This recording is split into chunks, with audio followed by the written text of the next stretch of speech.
আসসালামু আলাইকুম ওয়া রাহমাতুল্লাহ। ইন্নাল হামদালিল্লাহি ওয়াহদা ওয়াসসালাতু ওয়াসসালামু আলা রাসূলিল্লাহ ওয়া আলা আলিহি ওয়া সাহবিহি ওয়া মান ওয়ালা, আম্মা বা'দ। ফাআউযু বিল্লাহি মিনাশ শাইতানির রাজীম। বিসমিল্লাহির রাহমানির রহিম।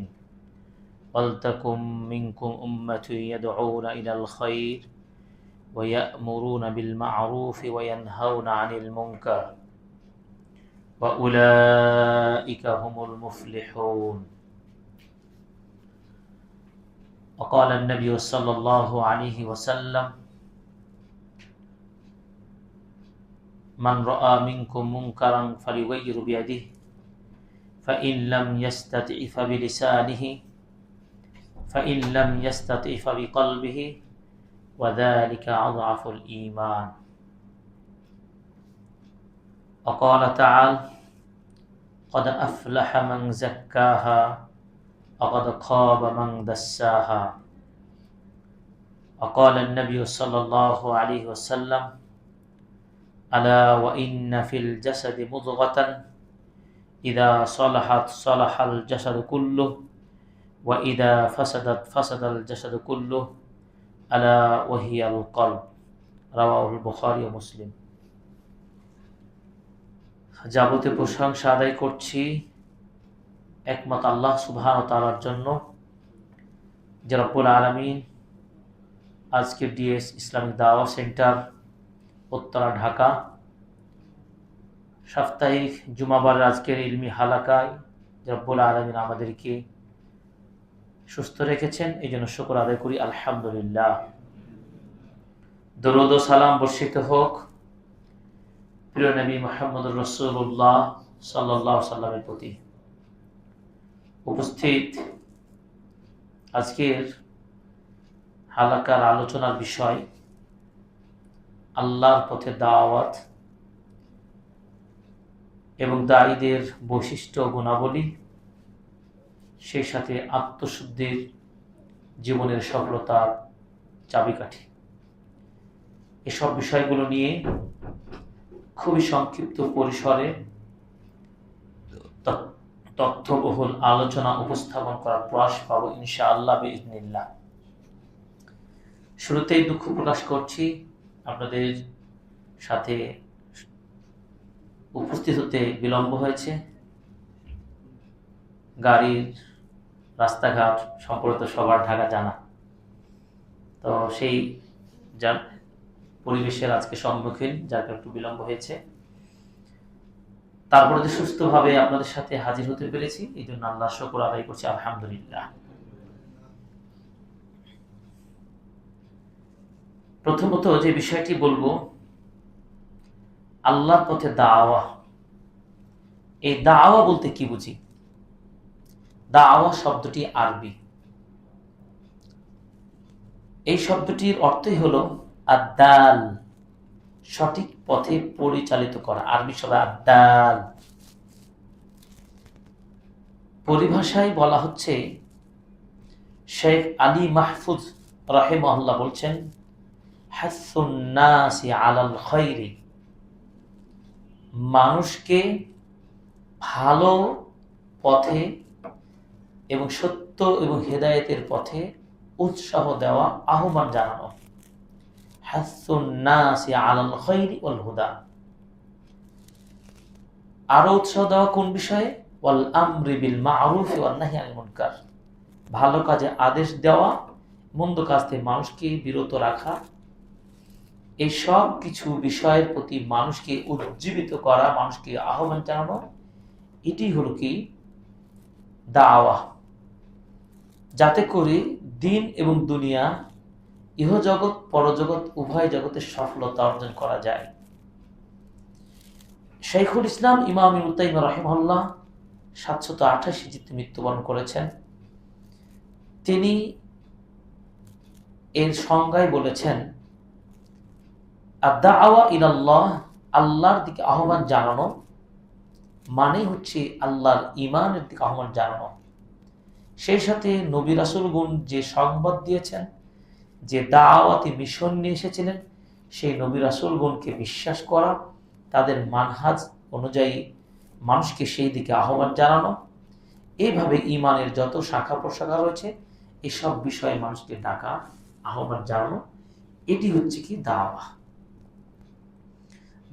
দাওয়াতি কাজ কেন করব, এর হুকুমটা আমরা যদি জানি, তাহলে প্রত্যেকেই তার নিজ নিজ জায়গা থেকে দাওয়া কাজে কোনো না কোনোভাবে সম্পৃক্ত হবেন ইনশাআল্লাহ। অধিকাংশ ওলামাগণ গবেষণা করে বলেছেন দাওয়াতি কাজ করা এটি কি ওয়াজিব। আর এই প্রসঙ্গে কোরআনুল কারীম সূরা আল ইমরানের 104 নম্বর আয়াতটি তারা দলিল হিসেবে উপস্থাপন করেছেন। সেখানে বলা হয়েছে, অবশ্যই ওয়ালতাকুম মিনকুম উম্মাতুন ইয়াদউনা ইলাল খায়র ওয়া ইয়া'মুরুনা বিল মা'রুফ ওয়া ইয়ানহাউনা আনিল মুনকার। তোমাদের মধ্য থেকে একটি উম্মাহ আসবে, যে উম্মাহ মানুষদেরকে কল্যাণের দিকে, ভালো কাজে আদেশ এবং মন্দ কাজ থেকে নিষেধ করা, এইসব কাজে যারা নিয়োজিত থাকবে। যারা এইভাবে কাজগুলো করবে আল্লাহ রাব্বুল আলামিন তাদের ফলাফল দিয়ে বলছেন ওয়া উলাইকা হুমুল মুফলিহুন, তারা সফল হবেই। এভাবে হাদিসে রয়েছে, আবু সাঈদ খুদরি রাদিয়াল্লাহু তাআলা আনহু, বিখ্যাত সাহাবী, তিনি বলছেন, মান রাআ মিনকুম মুনকারান ফালইউগাইয়িরহু বিয়াদিহি, কেউ যদি মন্দ কাজ দেখে তাহলে প্রথমত তাকে হাত দিয়ে বাধা দিতে হবে, এরপরে সেটা যদি সম্ভব না হয় তার মুখ দিয়ে বাধা দেবে, এটাও যদি সম্ভব না হয় ফাবি কলবিহি, তার মন থেকে ঘৃণা করবে, সেটাকে অপছন্দ করবে এবং প্রতিহত তার জায়গা থেকে আল্লাহর কাছে সাহায্য চাইবে এবং তার মন থেকে ঘৃণা ভাববে। তবে এটি হচ্ছে ঈমানের সর্বনিম্ন স্তর। সূরা আল ইমরানের 104 নম্বর আয়াতের আলোকে উলামাগণ এটা যে ওয়াজিব, দাওয়াতি কাজটা আবশ্যক কি আবশ্যক না, আরবি ব্যাকরণের পরিভাষায় দুইটি মত পাওয়া যায়। জমহুর তথা অধিকাংশ উলামাগণ বলছেন ওয়ালতাকুম মিনকুম, এ মিন এটা হচ্ছে প্রিপজিশন হারফ জার। আরবি ব্যাকরণে এই মিন, এই হরফটি তাবঈদ, আংশিক বিষয় বোঝাতে ব্যবহার হয়েছে এখানে। এই ক্ষেত্রে সকল মানুষকে দাওয়াতি কাজটা করা ওয়াজিব নয়, আংশিক কিছু মানুষ করলেই আদায় হয়ে যাবে। তার মানে ওয়াজিব, কিন্তু ওয়াজিব কিফায়া, যিনি ফরজে আইন ফরজে কিফায়া নাম শুনেছেন না, উসুল ফিকের পরিভাষায় যেটি ওয়াজিব সেটিকে ফরজ বলা হয়। তার মানে ফরজে কিফায়া, এবং এটাকে গ্রহণযোগ্য মত হিসাবে ব্যক্ত করা হলেও দ্বিতীয় মতটি হলো যে মিন ওয়ালতাকুম মিনকুম, এই মিনটি ব্যবহার হয়েছে বায়ানিয়া অর্থে। বায়ানিয়া মানে কি, বর্ণনা করা, কোন বিষয়টিকে স্পষ্ট করে আরো আলোচনায় তুলে ধরা। এই দৃষ্টিভঙ্গি থেকে এখানে আংশিক থাকলো না, তার মানে দাওয়া কাজটি করবে উম্মার মধ্যে, একটা উম্মা একটা আগমন, যারা দাওয়াতি কাজটা করবে সকলকে অন্তর্ভুক্ত করছে। তখন এটা হবে কি ওয়াজিব আইন তথা ফরজে আইন।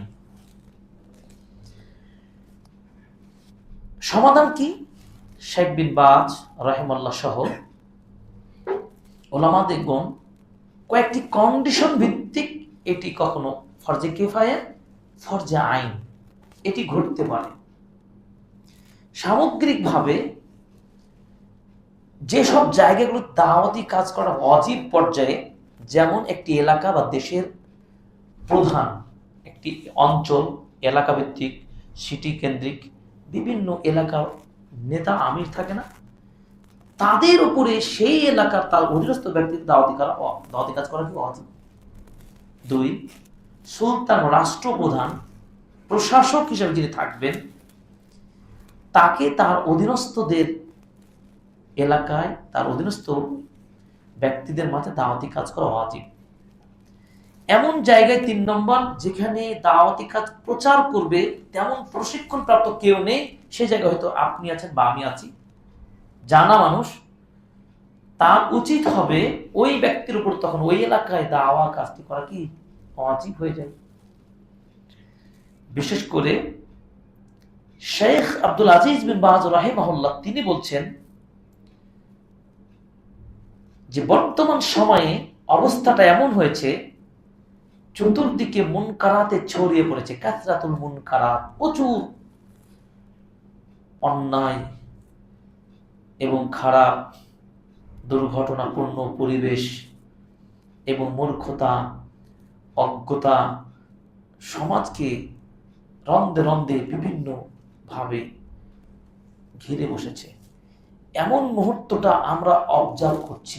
তিনি বলছেন এই মুহূর্তে তাকুনু দাওয়া ফরদু আইনিন আলা কুল্লি ওয়াহিদিন বিহাসবি তাকাতিহি। এই পরিবেশ সিচুয়েশনটা যেহেতু আমরা অবজার্ভ করছি, অতএব প্রত্যেকেরই তার জায়গা অনুযায়ী সাধ্য অনুপাতে দাওয়াতি কাজ করা কি ফরজ আইন। আশা করি বোঝাতে পেরেছি। এরপরে চলে আসুন, এই দাওয়াতি কাজটি করবেন কেন, এর তাৎপর্য আছে এবং এর উৎসাহ আছে, এই কাজটির সাথে সম্পৃক্ত থাকলে লাভ আছে।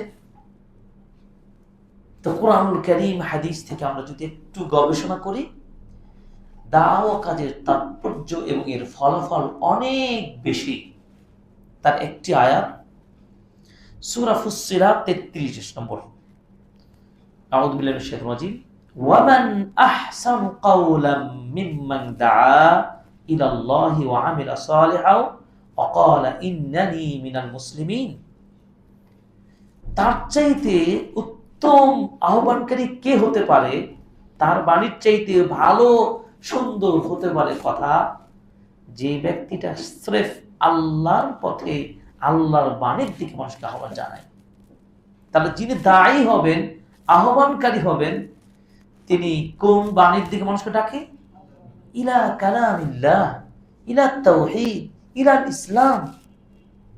এই ব্যক্তির বাণী আল্লাহর কাছে সবচেয়ে দামি এবং সম্মানিত ব্যক্তি। তাহলে বোঝা গেল এই কাজের সাথে সম্পৃক্ত হতে পারা নিজের সম্মান মর্যাদা সাধারণ মানুষের চাইতে অনেক উঁচু লেভেলে।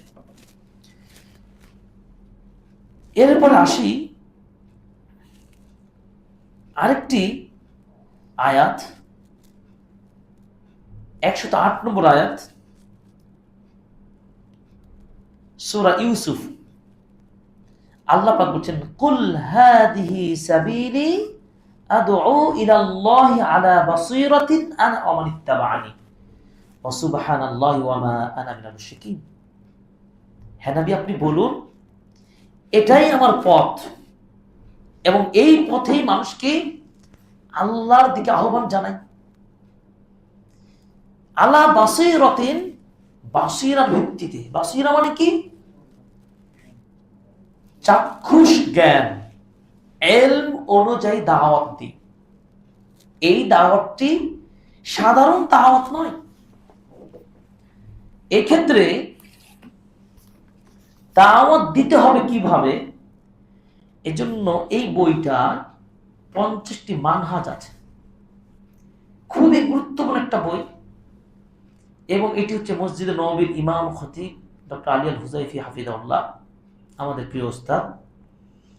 এখানে 10 নম্বর হাদিসটা আপনারা পড়বেন। 10 নম্বর যে মানহাজটা এখানে আছে, সেখানে বলা হয়েছে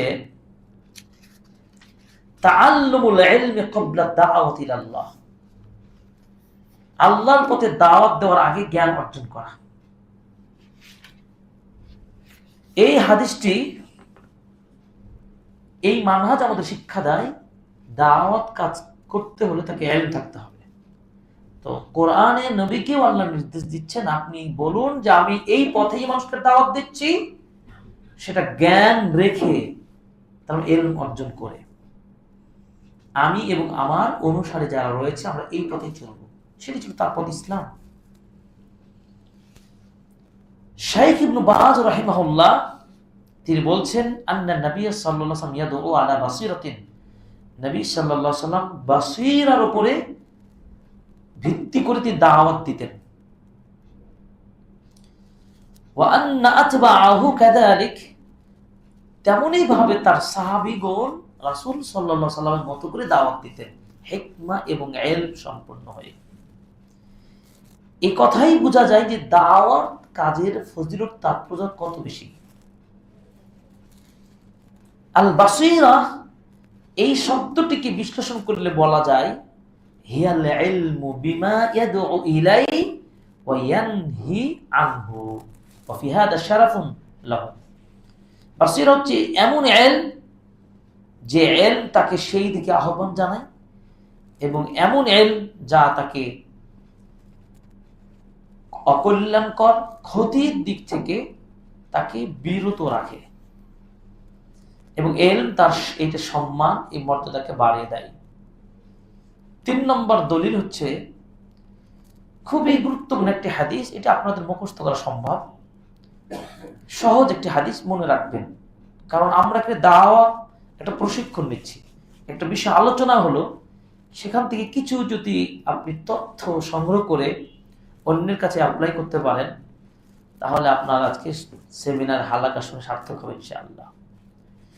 তা আমরা যেই বিষয়টি বলছি যে দাওয়াতি কাজের গুরুত্ব নিয়ে কোরআন হাদিস থেকে কয়েকটা দলিল জানবো।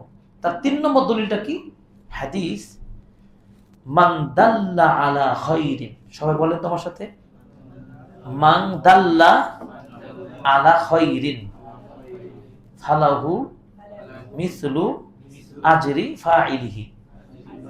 খুব সহজ, কয়েকবার শুনবেন তাহলে হয়ে যাবে। সহিহ মুসলিমের হাদিস 1893 নম্বর হাদিস, মান দাল্লা, যে ব্যক্তি রাস্তা দেখাবে, আলা খায়রিন, ভালো রাস্তা দেখাবে। ভালো রাস্তা বলতে ভালো কাজে, দ্বীনি কাজে, ঈমানের পথে, তাওহীদের পথে, ইসলামের পথে, এদিকে কেউ মানুষকে আহ্বান জানাবে, ফালাহু মিসলু আজরি ফাইলিহি, তার জন্য যে ফালাহু, তার জন্য আছে কি, মিসলু, অনুরূপ, আজরি, নেকি, অনুরূপ নেকি তার জন্য আছে, ফাইলিহি, যে কাজটি করেছেন।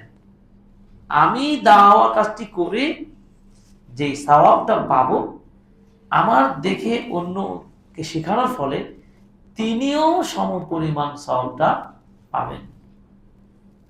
একটি জ্বলন্ত উদাহরণ, শিক্ষক ছাত্র, বা আমি একটা আমল শিক্ষা দিলাম, এই আমল করে ওই নেকিটা আপনি যত পাবেন আমিও পাবো। একটি উদাহরণ, সাওম ইয়াউম আরাফা, আরাফার দিনে সিয়াম রাখা, রাসূল সাল্লাল্লাহু আলাইহি ওয়াসাল্লাম বলেছেন আহতাসিবু আইয়ুকাফিরা সানাতাল্লাতী ক্বাবলা ওয়াল্লাতী বা'দা, যে আরাফার দিনে সিয়ামটা যদি কেউ রাখে, নবীজি বলেছেন তার পূর্বের 1 বছরের গুনাহ, পরের 1 বছরের ছোট্ট গুনাহগুলোকে আল্লাহ ক্ষমা করে দিবেন। তাহলে এই সিয়ামটি আমরা রাখবো। আপনি হাদিসটা শিখলেন, জানলেন, আমি নিজে আমল করলে তো আমল পাবো, সওয়াব পাবো। আমার কথা শুনে, হাদিসটি শুনে আপনি আমল করলেন, আপনি 2 বছরের গুনাহ মাফ হয়ে যাবে, আমার কাছ থেকে শেখার কারণে আমি ওই সওয়াবটা পেয়ে যাব। সুবহানাল্লাহ। তো দাওয়াতি কাজের কোনো ব্যর্থতা আছে? একদম অজীব, অজীবকে তরক করার কোনো সুযোগ নেই। আরেকদিকে এর সওয়াব পাওয়ার প্রাপ্তিটা অনেক বিশাল।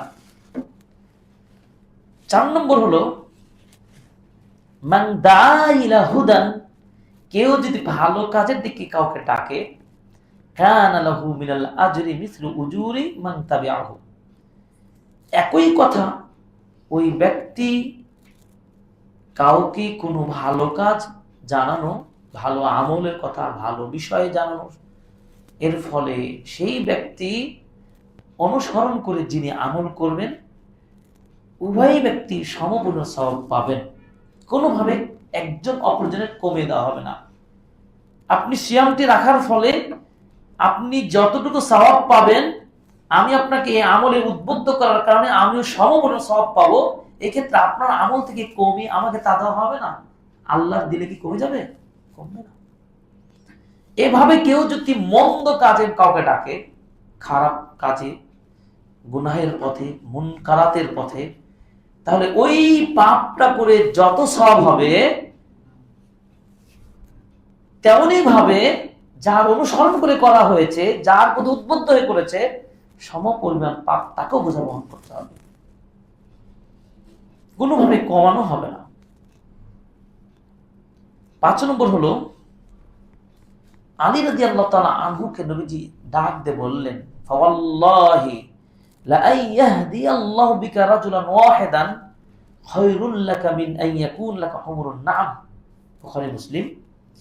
আলী, তোমার মাধ্যমে যদি একজন ব্যক্তিকেও দ্বীনের পথে নিয়ে আসা সম্ভব হয়, তাহলে সৌদি আরবের লাল উট বা উট চাইতেও দামি হবে। সুবহানাল্লাহ। তাহলে এমন কাজে আপনি ইনভেস্ট করছেন আপনার সময়কে, আপনার কর্মকে, যেখানে আপনি কত সওয়াব পেয়ে ধন্য হতে পারবেন। এবং এটা সহজ, এই দাওয়াতি কাজটি খুবই সহজ যদি আমি আপনি এটা উপলব্ধি করতে পারি। এই 5টি দলিল আপনাকে আমাকে অনুপ্রাণিত করে। দাওয়া কাজ সবচাইতে দামি একটা কাজ, সবচাইতে সওয়াব অর্জনের সহজ পথ। এরপর আসুন, এই দাওয়াতি কাজ প্রত্যেকের জায়গা থেকে পালন করা একটা জরুরি। এছাড়া রাসূল সাল্লাল্লাহু আলাইহি ওয়াসাল্লামের একটি হাদিস রয়েছে, আলা কুল্লুকুম রাঈন ওয়া কুল্লুকুম মাসউলুন আন রাইয়াতিহি।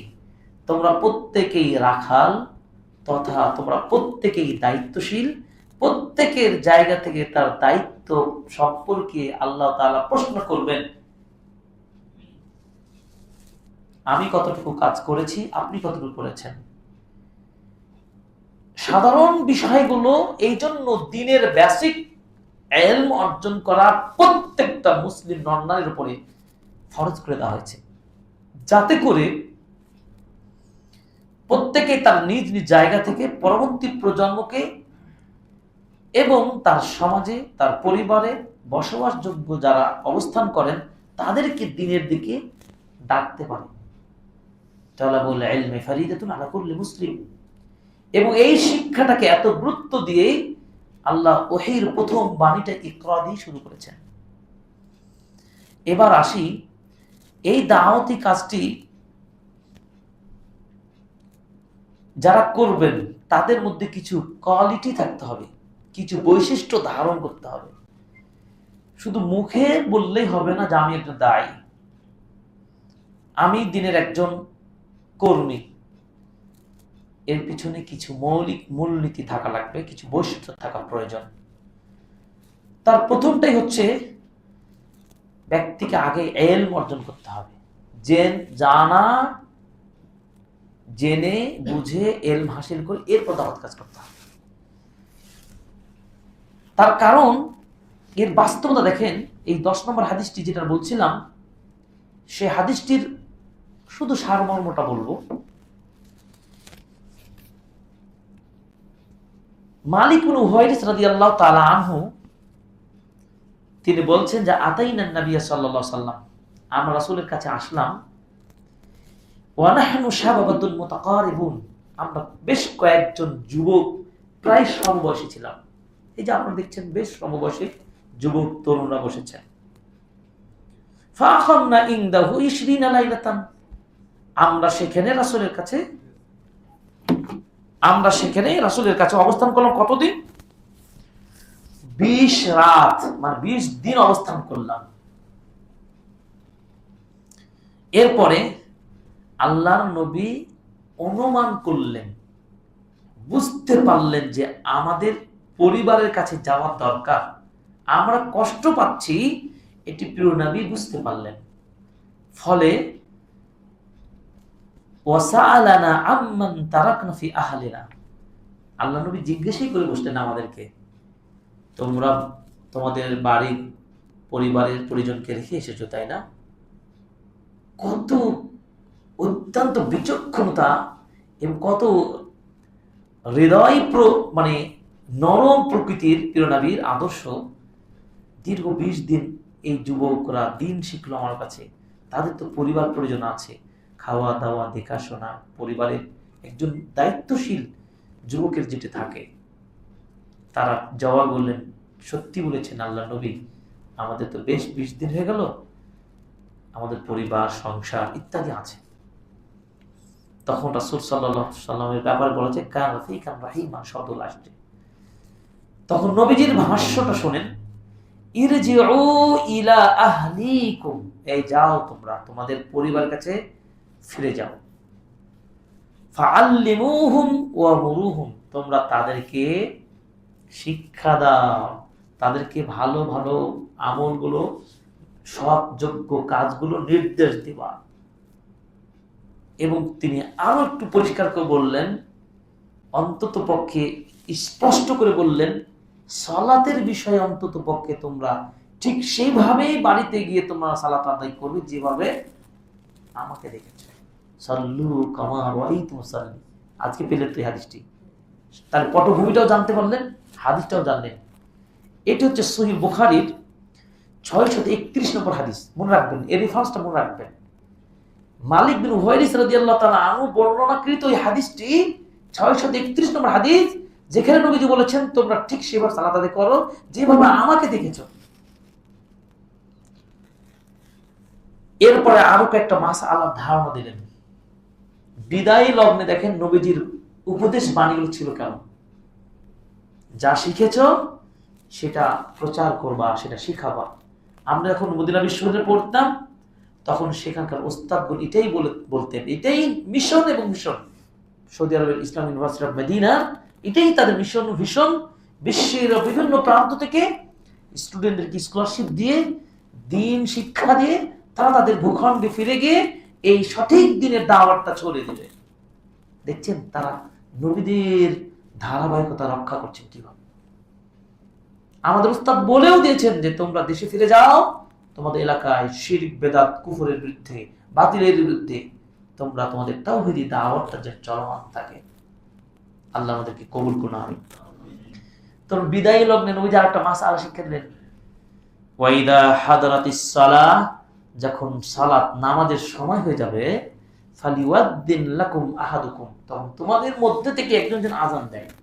আযানের বিধান মানে ওয়াক্ত হলে একটা গোষ্ঠী আছে, একটা জায়গায় আছে, আমরা বেশ কিছু লোক, আপনি আযান দিবেন, আযান দিয়ে ইকামত দিয়ে ইমামতি করে নামাজটা পড়বেন। এখানে নবীজি ইমামতি কে হবে, নেতা কে হবে বলে দিলেন, সুম্মা লিয়াউম্মাকুম আকবারুকুম, তোমাদের মধ্যে যিনি বড় বয়োজ্যেষ্ঠ তাকে ইমামতি করতে দিবে। এটা তো সংক্ষিপ্ত হাদিস। আর অনেকগুলো হাদিস থেকে প্রমাণ করা যায় যে বয়সের দিক থেকে যদি কয়েকজন সমান হয়ে যায় তাহলে কে ইমামতি করবে? যে কোরআন বেশি জানে ভালো, কোরআনের ক্ষেত্রে যদি 2 জন বা 3 জন একাধিক জন একই লেভেলের হয়, তাহলে সুন্নাহর জ্ঞান যাদের বেশি আছে তাকে প্রাধান্য দিতে হবে। এইভাবে ইমামতি কে করবে এর একটা ধারা হাদিস কোরআনে চলে আসছে। আমরা ওদিকে যাচ্ছি না। এই হাদিস থেকে কি বুঝলাম? যে জ্ঞান অর্জন করে জ্ঞান অর্জনের ক্ষেত্রে সফর করতে হবে, এটাও প্রমাণ হয়। 2, জ্ঞান অর্জন করার ক্ষেত্রে কার কাছ থেকে ইলম নেবেন? রাসূল সাল্লাল্লাহু আলাইহি সাল্লামের কাছ থেকে সাহাবীরা নিয়েছেন, সাহাবীদের কাছ থেকে ইলম নেবেন তাবেঈগণ, তাবেঈদের কাছ থেকে জ্ঞান নেবেন তাবেঈগণ। এইভাবে পরম্পরা সালাফদের কাছ থেকে সুস্পষ্ট মানহাজ যারা ধারণ করেন তাদের কাছ থেকে ইলম নিতে হবে, যারা রাসূল, সাহাবী, তাবেঈ, সালাফদের আদর্শকে লালন করেন এবং সেটা পোষণ করেন। বুঝতে পেরেছেন? শুধু দাওয়াত কাজ করলেই হবে না। 40 দিন সপ্তাহ 3 দিন এই করে যে দাওয়াতি কাজ করা হয়, সেই পিছনে শিক্ষার তেমন কোনো উপকরণ তাদের সাথে থাকে না। তো তাদের দাওয়াতি কাজটা কতটুকু হবে? এবার আসুন, তাহলে একজন দায়ীর মধ্যে 1 নম্বর যে বৈশিষ্ট্য থাকতে হবে কি? ইলম, জ্ঞান অন্বেষণকারী হতে হবে। এই জন্য ওই বইটার মানহাজ 10 নম্বর মানহাজটা বলে দিয়েছেন, আত-তাআল্লুমু ক্বাবলা দাওয়া, দাওয়াতের আগে জ্ঞান অর্জন করা। যার কারণে আজকে সমাজে দাওয়াতি কাজ করার পরেও কিন্তু আমাদের সফলতা নাই। এর কারণ হচ্ছে যে আমাদের ভিত্তিক দাওয়াতি কাজ হচ্ছে না। এরপরে সোশ্যাল মিডিয়াতে আজকালকার যে মানে মাহফিল বা প্রোগ্রামগুলো, সেমিনারগুলো হয়, বহু অংশে দেখবেন শুধু রুখো মুচুর কিছু কথা শিখেছে, হয়তো তাদের অ্যাডভার্টাইজটা খুব ভালো ভালো সুন্দর করে ডায়ালগ দিতে পারে, কিন্তু এলেম তাদের পাবেন না। কি আপনারা দেখেন এরকম আছে না? আমরা এই ভাইরাল পাগলদের পিছনে ছুটেছি, অথচ এলম সম্পূর্ণ বহু আলেম আছেন, বিশুদ্ধ মানহাজ ধারণকারী আছেন, তার কাছ থেকে আপনি শিখেন। যদি আপনাকে আমি বলি বর্তমান সোশ্যাল মিডিয়ার যুগে জ্ঞান অর্জন করবেন কিভাবে, আপনি সোশ্যাল মিডিয়ার মাধ্যমে আপনি বাড়িতে বসে থেকে জ্ঞান অর্জন করতে পারছেন খুব সহজে। আপনি আরবি ভাষা শিখবেন, কার কাছে শিখবেন? ওইটাও ওস্তাদ আপনাকে সহি আকীদার ওস্তাদ হতে হবে, বিশুদ্ধ মানহাজ পোষণ করেন, তার কাছে শিখবেন। যদি আপনি বেদাতি কোন ভ্রান্ত আকীদা পোষণকারী ব্যক্তির কাছে ইলম নিতে যান, আপনার মাথায় এমন কিছু বীজ বপন করে দিবে, আপনার অজান্তেই আপনি আপনার মানহাজ্যুত হয়ে গেছেন।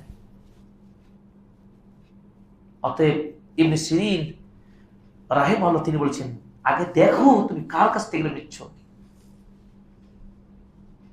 তাহলে এক নম্বর হচ্ছে জ্ঞান, ইলম অর্জন করতেই হবে।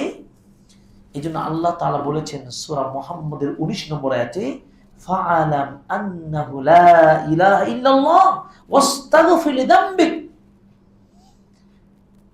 তোমার জ্ঞান অর্জন করো যে আল্লাহ ছাড়া কোন সত্য মাবুদ নেই। তারপর আকীদা তাওহীদ বিষয়ে জ্ঞান অর্জন আগে করতে হবে।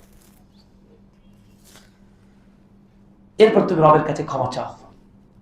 ইমাম বুখারী রাহিমাহুল্লাহ 256 হিজরি মৃত্যু, পৃথিবীর শ্রেষ্ঠ মুহাদ্দিস, যার সহিহুল বুখারী কিতাব সম্পর্কে সকল যুগের মুহাদ্দিসগণ একমত যে বিশুদ্ধ হাদিস গ্রন্থ থেকে সহিহুল বুখারী। তিনি একটা বাব অধ্যায় লিখেছেন, বাবুল ইলমি ক্বাবলাল কাওলি ওয়াল আমালি, কথা কাজের পূর্বেই জ্ঞান অর্জন করা। আপনি কিছু বলবেন তো? আমি যে বক্তব্য দিচ্ছি আমার পড়াশোনা করতে হয়নি? আমি যে কিছু আমল করব তার আগে বিষয়টা জানবো না? তাহলে ইলম কত বেশি দামি জিনিস। ইলম যারা ধারণ করে আল্লাহ পাক তাদের মর্যাদা বাড়িয়ে দেন। ইয়ারফাইল্লাহুল্লাযীনা আমানু মিনকুম ওয়াল্লাযীনা উতুল ইলম দারাজাত, সূরা মুজাদালা 11 নম্বর আয়াত। কুল হাল ইয়াস্তাবিয়াল্লাযীনা ইয়ালামুনা ওয়াল্লাযীনা লা ইয়ালামুন, যারা জানে এবং যারা জানে তারা সমান। এইভাবে আপনি অসংখ্য আপনি পাবেন যে আইন্নাল ইলমা লা ইয়ানফাউ ইল্লা বিল আমাল, ইলম দ্বারা উপকার তখন পর্যন্ত হবে না যতক্ষণ পর্যন্ত ইলম অনুযায়ী আমল না করবেন। শুধু ইলম অর্জন করলে হবে না। বহু শিক্ষিত আলেম রয়েছে, আমরা আমাদের মধ্যে আমল নাই। আমাদের মধ্যে কি নাই? আমল নাই। তবে বোঝা গেল এক নম্বর বসে থাকতে হবে কি, ইলম আমাদের ধারণ করতে হবে। ইলম যদি আমরা লালন করি, ধারণ করি, তাহলে আল্লাহ ভীতিটা আমাদের মধ্যে তৈরি হবে। কারণ আল্লাহ রাব্বুল আলামিন বলেছেন সূরা ফাতির 28 নম্বর আয়াত, ইন্নামা ইয়াখশাল্লাহু মিন ইবাদিল উলামা, প্রকৃতপক্ষে যাদের জ্ঞান আছে তারাই আল্লাহকে ভয় করেন, তারা কথা বললে ভয় পায়। এই জ্ঞান সবাই ইলম পেয়ে ধন্য হতে পারে না।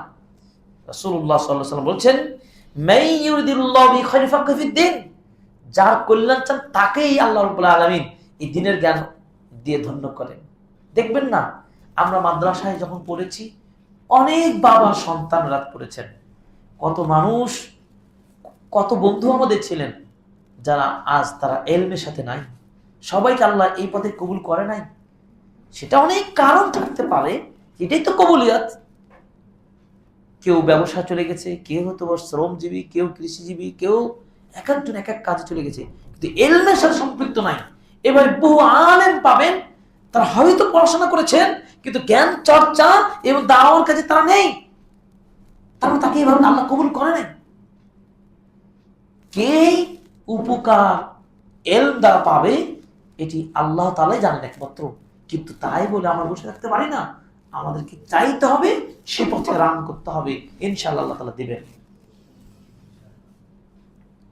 এই হচ্ছে এক নম্বর বৈশিষ্ট্য, যারা ইলম অর্জন করে তারপর দাওয়াতি কাজ করবে। 2 নম্বর কি? আল ইখলাস, একনিষ্ঠতা থাকতে হবে। আপনি দাওয়াতি কাজ করতে গিয়ে ইখলাস থাকতে হবে। সকল ইবাদতের মূল শিকড় কিন্তু ইখলাস, বিশুদ্ধ নিয়ত। আল্লাহ পাক বলছেন, কুল ইন্নী উমিরতু আন আ'বুদাল্লাহা মুখলিসান লাহুদ্দিন, সূরা জুমার 11 নম্বর আয়াত। আপনি বলুন, আমি আদিষ্ঠিত হয়েছি, আমি নির্ভেজাল ভাবে এক আল্লাহর বিধান মান্য করতে আদিষ্ঠিত হয়েছি। আপনি দাওয়াতি কাজটি করতে যাবেন একমাত্র আল্লাহর জন্য করবেন, অন্য কোনো স্বার্থ, অন্য কারো লৌকিকতার জন্য করবেন না। এভাবে দুনিয়ার সৌন্দর্য লক্ষ্য নয়। আল্লাহ পাক সূরা হুদের 15 এবং 16 নম্বরে বলছেন, মান কানা ইউরিদুল হায়াতাদ দুনিয়া ওয়া যিনাতাহা নুওয়াফি ইলাইহিম আ'মালাহুম ফিহা ওয়া হুম ফিহা লা ইউবখাসুন। যারা দুনিয়া পাওয়ার জন্য, সৌন্দর্যের জন্য কাজ করবে, আমি আল্লাহ তাদের কর্ম অনুযায়ী পূর্ণ প্রতিদান দিয়ে দেব। আর যাদের দুনিয়া পাওয়ার স্বার্থ নাই, পরকাল যাদের লক্ষ্য, আল্লাহ তাআলা তাদেরকে পরকালে উত্তম প্রতিদান দিবেন।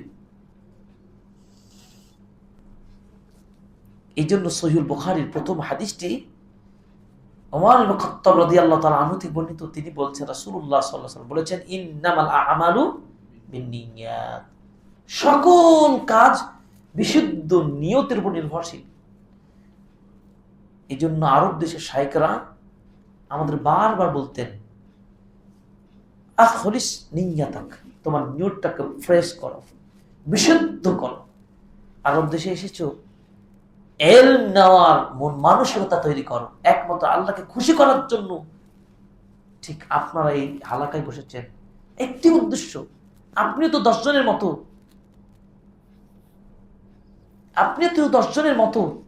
হয়তো আজকে শুক্রবার, জুমার দিন ঘুরতে যাওয়া বা অন্য কোন কাজে যেতে পারতেন, কিন্তু আপনারা সেমিনারে বসেছেন, উদ্দেশ্যটা কি? আল্লাহ খুশি করার জন্য, জ্ঞান অর্জন করা। এই জন্য মুতাররিফ ইবনে আব্দুল্লাহ তিনি বলেছেন, সলাহুল কলবি বিসলাহিল আমাল ওয়া সলাহুল আমালি বিসলাহিন নিয়্যা। কলবের শুদ্ধতা, অন্তরটা পরিশুদ্ধ থাকবে বিশুদ্ধ আমলের দ্বারা, আর আমলের শুদ্ধটা নির্ভর করবে বিশুদ্ধ নিয়তের উপরে। এই জীবনটাকে যদি আপনি বাঁচে রাখতে চান, তার বিশুদ্ধ আমল করুন। বিশুদ্ধ আমলকে যদি ধারণ করতে চান, তাহলে বিশুদ্ধ নিয়ত ভিত্তিক করুন।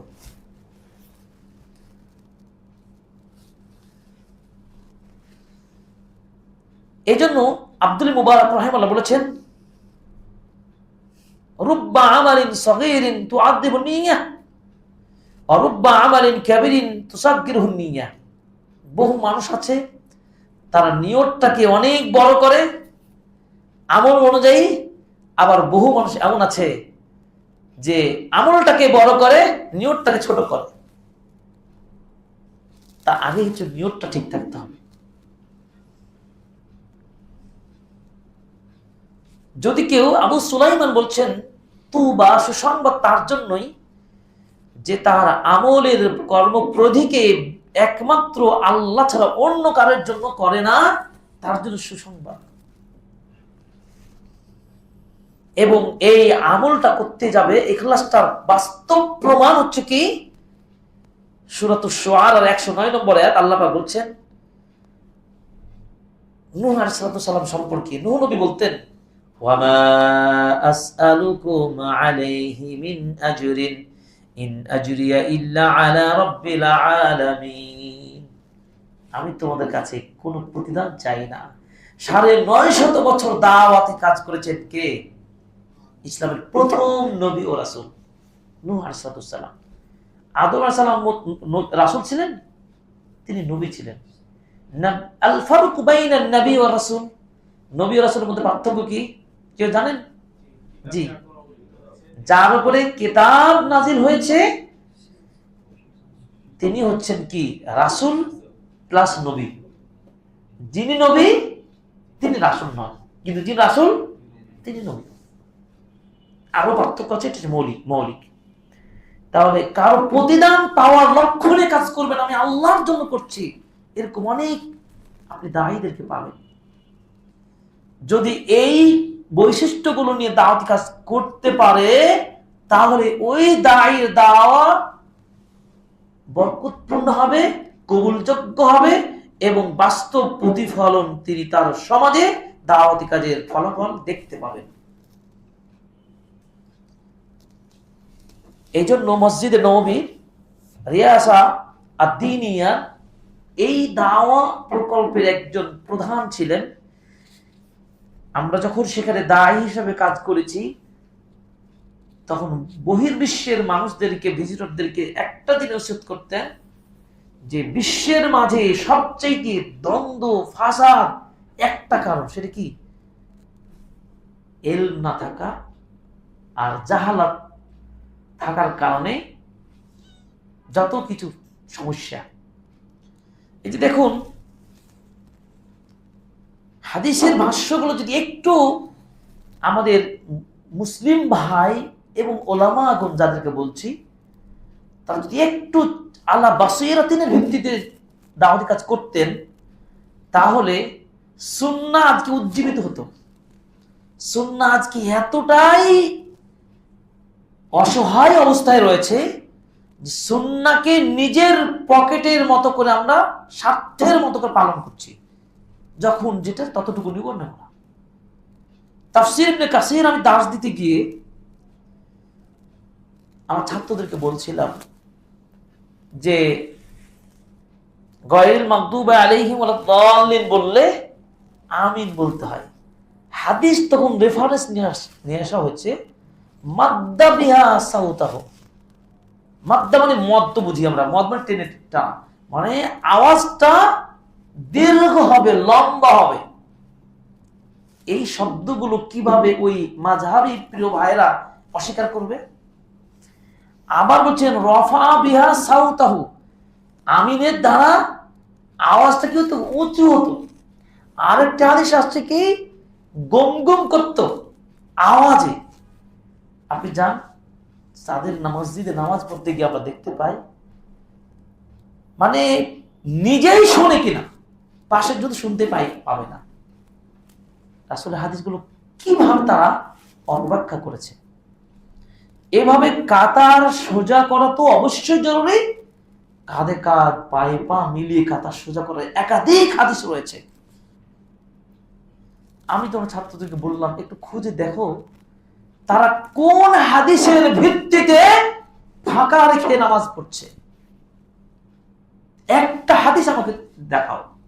এবং আজকে আমি ভিডিওতে বলছি, কোন আলেম যদি জানেন এই হাদিসের ভিত্তিতে কাতারে আধ হাত, 4 হাত, 5 আঙ্গুল, হাফ হাত ফাঁকা রেখে দাঁড়াতে হবে, কোন হাদিসের ভিত্তিতে?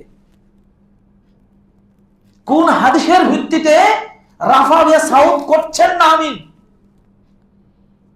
বুঝতে পারছেন সুন্নাহটাকে কিভাবে নিজের স্বার্থের দিকে নিয়ে গেছে না। অথচ নবীজি বললেন কি, মালিক ইবনে হুয়াইরিস রাদিয়াল্লাহু তাআলা আনহুকে সাল্লু কামা রাআইতুমুনি উসাল্লি।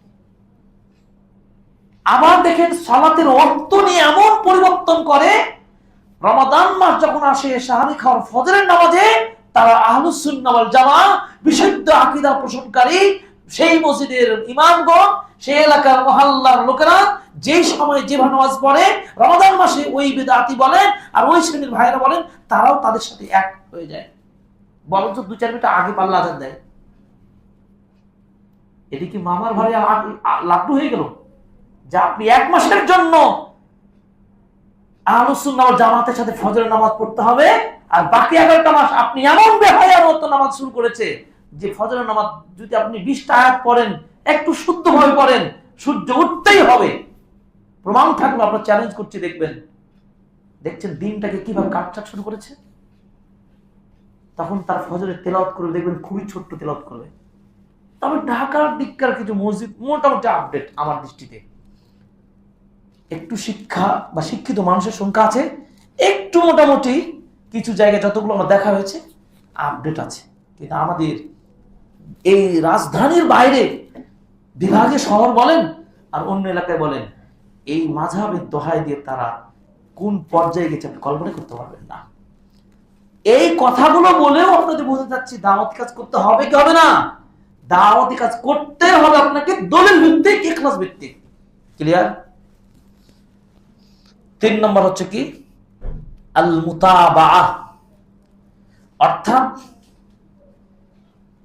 দাওয়াতি কাজ করবেন, এখানে 2টি শর্ত, একটা ইখলাস এবং মুতাবাআহ। মুতাবাআহ হচ্ছে কি রাসূল সাল্লাল্লাহু আলাইহি সাল্লাম এর পথ অনুসরণ করে এবং সালাফদের আদর্শ অনুযায়ী মিল রেখে এবং আল্লাহ সন্তুষ্টি লাভের জন্য দাওয়াতি কাজ করবেন।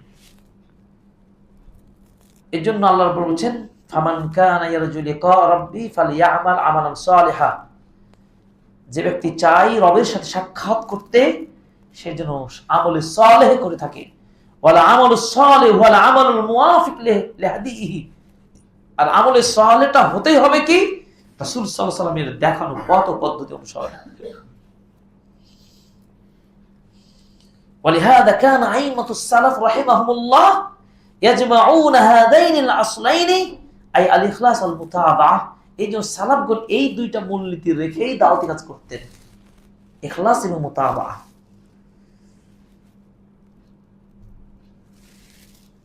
এরপর দেখুন আমলটা করতে হবে, ভালো আমলে প্রতিযোগিতা সৃষ্টি করতে হবে। একটা কথা মনে রাখি, ভালো কাজ করার জন্য চেষ্টা করতে হয় এবং প্রতিযোগী হওয়ার নীতি নিয়ে আপনাকে আগাতে হয়। আর মন্দ কাজ করার জন্য প্রতিযোগিতা করার প্রয়োজন হয় না। কিভাবে? একটা ক্লাসে একজন স্টুডেন্ট, তাকে মেরিট পজিশন আসতে হলে তাকে পড়তে হয়, তাকে প্রতিযোগিতার মনোভাব নিয়ে তাকে লড়াই করতে হয়, ফলে তিনি ক্লাসে ভালো হয়, ডিপার্টমেন্টে ভালো করে, পুরো ক্যাম্পাসে ভালো করে, এমনকি পুরো দেশের মধ্যে চমকপ্রদ রেজাল্ট করতে পারে। সাধনা ছাড়া আসছে। আর যে দুর্বল, সে ওই জায়গায় বসে আছে, চেষ্টা করে নাই, এমনি পিছনে ডাউন হয়ে যাবে। একজন দৌড়াচ্ছে আর একজন হাঁটছে, আর একজন হাঁটেই না, সে বসে আছে। তাই ব্যর্থতার জন্য কোনো প্রতিযোগিতা লাগে না, সফলতার জন্য প্রতিযোগিতা করতে হয়। এই যে মুসাবাকা কথাটি কোরআনে আপনি পাবেন। জান্নাতে যাওয়ার জন্য দৌড় দিয়ে আসতে বলা হয়েছে না? সফলতা অর্জনের জন্য আপনাকে সে শ্রম ব্যয় করতে হবে। দাওয়াতি কাজ সত্যি কষ্টের কাজ, এটার জন্য ঐক্যবদ্ধ মনোভাব নিয়ে আপনাকে একটু দৌড়াতে হবে, আপনাকে একটু এই পিছনে সময় দিতে হবে। এই জন্য আপনি যে সুন্নাহ ভিত্তিক করবেন কিনা, যদি করেন তাহলে আপনি মনে করতে পারেন আপনি রাসূলের আদর্শকে ধারণ করেন। সূরা আহজাব 21 নম্বর আয়াত, লাকাদ কানা লাকুম ফি রাসূলিল্লাহি উসওয়াতুন হাসানাহ। আমার মডেলটাকে রাসূল সাল্লাল্লাহু আলাইহি ওয়াসাল্লাম, এবং তিনি আমাদের সকল ক্ষেত্রের আদর্শের একমাত্র লিডার মুহাম্মদ রাসূলুল্লাহ সাল্লাল্লাহু আলাইহি ওয়াসাল্লাম। তিনি বলেছেন, আল্লাহ তাআলার বাণী, কুল ইন কুনতুম তুহিব্বুনাল্লাহ ফাত্তাবিউনি ইউহিব্বুকুমুল্লাহ। তোমরা যদি আল্লাহর প্রিয় বান্দা হতে চাও তাহলে সবার আগে আমাকে অনুসরণ করো। অনুসরণ শুধু নামাজে বলি না আমরা, মুআমালা, মুশারাকা, মুআশারা ওয়াল ইবাদাত, সকল ক্ষেত্রে ইবাদত কেন্দ্রিক, ব্যবসা বাণিজ্য কেন্দ্রিক, লেনদেন কেন্দ্রিক এবং পারিবারিক জীবন এবং সকল ক্ষেত্রে যুদ্ধ জিহাদ, সব ক্ষেত্রের আদর্শের শ্রেষ্ঠ নমুনাকে মুহাম্মদ রাসূলুল্লাহ সাল্লাল্লাহু আলাইহি ওয়াসাল্লাম।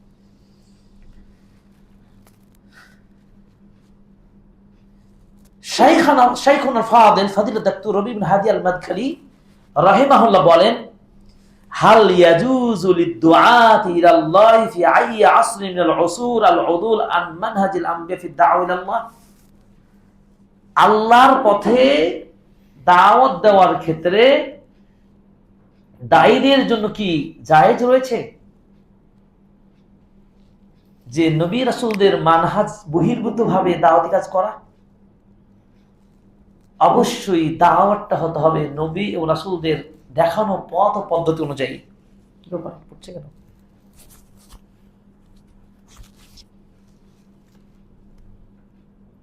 তো আমরা তাহলে দাওয়াতি কাজ করতে গিয়ে দায়ীদের মধ্যে যে গুণগুলো থাকা লাগবে তিনটি বলা হলো। 3 নম্বরটা ছিল কি, সুন্নাহর উপরে খুব শক্ত অবস্থান থাকতে হবে। নবী বক্তব্য দিতে গিয়ে বলছিলেন, আলাইকুম বিসুন্নতি ওয়া সুন্নাতাল খুলাফায়ে রাশিদিন আল মাহদিয়িন, তোমাদের উচিত হচ্ছে আমার সুন্নাহকে ধারণ করা এবং আমার পরবর্তী খোলাফাদের আদর্শ নেতৃত্বকে মেনে নিয়ে সেইভাবে সামনে চলা। 4 নম্বর মূলনীতি এবং বৈশিষ্ট্য দায়ীর মধ্যে থাকবে আল হিকমা, প্রজ্ঞা। বিচক্ষণতা যদি না থাকে তাহলে আপনি দাওয়াতি কাজে সফল হতে বাধাগ্রস্ত হবেন। এই জন্য সঠিক পথে দাওয়াতি কাজ করতে হলে আপনাকে হিকমাও রক্ষা করতে হবে। আল্লাহ রাব্বুল আলামিন বলেছেন সূরা নাহল 125 নম্বর আয়াত, উদউ ইলা সাবিল রাব্বিকা বিল হিকমাতি ওয়াল মাউইদাতিল হাসানাহ ওয়াজাদিলহুম বিল্লাতী হিয়া আহসান। নবী আপনি মানুষকে আল্লাহর পথে ডাকেন, তোমার রবের পথে হিকমার সাথে, প্রজ্ঞার সাথে। 2 ওয়াল মাউইদাতিল হাসানাহ, উত্তম নসিহার সাথে। নসিহত দিতে গিয়ে আগেই যদি কড়া কড়া কথা বলে দেন তাহলে আপনার বক্তব্য শুনবে না। আপনার এই হিকমা বলতে গিয়ে কিন্তু আবার একটি বিশাল সমস্যা সৃষ্টি হয়। সঠিক সুন্নাহ, সঠিক মানহাজ থেকে মানুষ বের হয়ে যায়, যেটা হিকমত, তাই একটু ওই পথ অবলম্বন করতে হয়েছে। এটা করা যাবে না। হিকমতের অনেক বড় পরিধি, কিন্তু এখানে যেটা বলা হয়েছে যে এমন কৌশল, টেকনিক, হিকমা কাপের টেকনিক বলে, এমন কৌশল অবলম্বন করবেন যাতে করে আপনার দাওয়াতটা সে গ্রহণ করে। দেখবেন যারা যে বিষয় বিশেষজ্ঞ তারা তাদের বক্তব্য যখন শুনবেন আপনাকে আকর্ষিত করে তোলে। আপনার আলোচনা, আপনার উপস্থাপনার মধ্যে সেই ধরনের টেকনিক এবং দক্ষতা এবং কৌশলটা আপনাকে প্রশিক্ষণ প্রাপ্ত হতে হবে। আছি আমরা আপনাকে একটু মানে আলোচনা সাপেক্ষে কেউ মন্দ কথা বলল, আপনি ধৈর্য হারা হয়ে যাবেন? হবেন না। ওই মুহূর্তে আপনার জন্য সবর করে হিকমা অবলম্বন করে সামনে অগ্রসর হওয়া। এই যে দাওয়াতি কাজে 4টি লেভেল, স্তর রয়েছে। একটি হচ্ছে হিকমা ভিত্তিক হতে হবে। 2 নম্বর হচ্ছে কি, মাউইদাতুল হাসানা, উত্তম নসিহা হতে হবে। ভালো গ্রহণযোগ্য কথা বললে তো মানুষ খাবে। গ্রহণযোগ্য নয়, আপনি একটু মানে অমার্জিত কোনো বিষয় বললেন, গ্রহণীয় একটা বিষয় তুলে ধরলেন, বা দলিল ভিত্তিক হলো না, তাহলে সেটি গ্রহণযোগ্য হবে না। আপনার হতে হবে নসিহাপূর্ণ, উপদেশমুখী, কল্যাণমুখী দাওয়াতটা হতে হবে। এরপর 3 নম্বর হচ্ছে কি, জাদাল, যদি তর্কে লিপ্ত হতেই হয় সেটা উত্তম পন্থায় আপনি তার সাথে আলোচনা এবং কথোপকথনের মধ্য দিয়ে সমাধান করতে হবে। 4 নম্বর কি, সেই কাজটিকে আপনি আপনার কর্ম দিয়ে প্রতিহত করবেন। আপনি পারলেন না তাকে তাকে কাজটি করে দেখাবেন, এটি হচ্ছে সঠিক, এটাই হচ্ছে ভুল, এটা রাইট, এটা রং।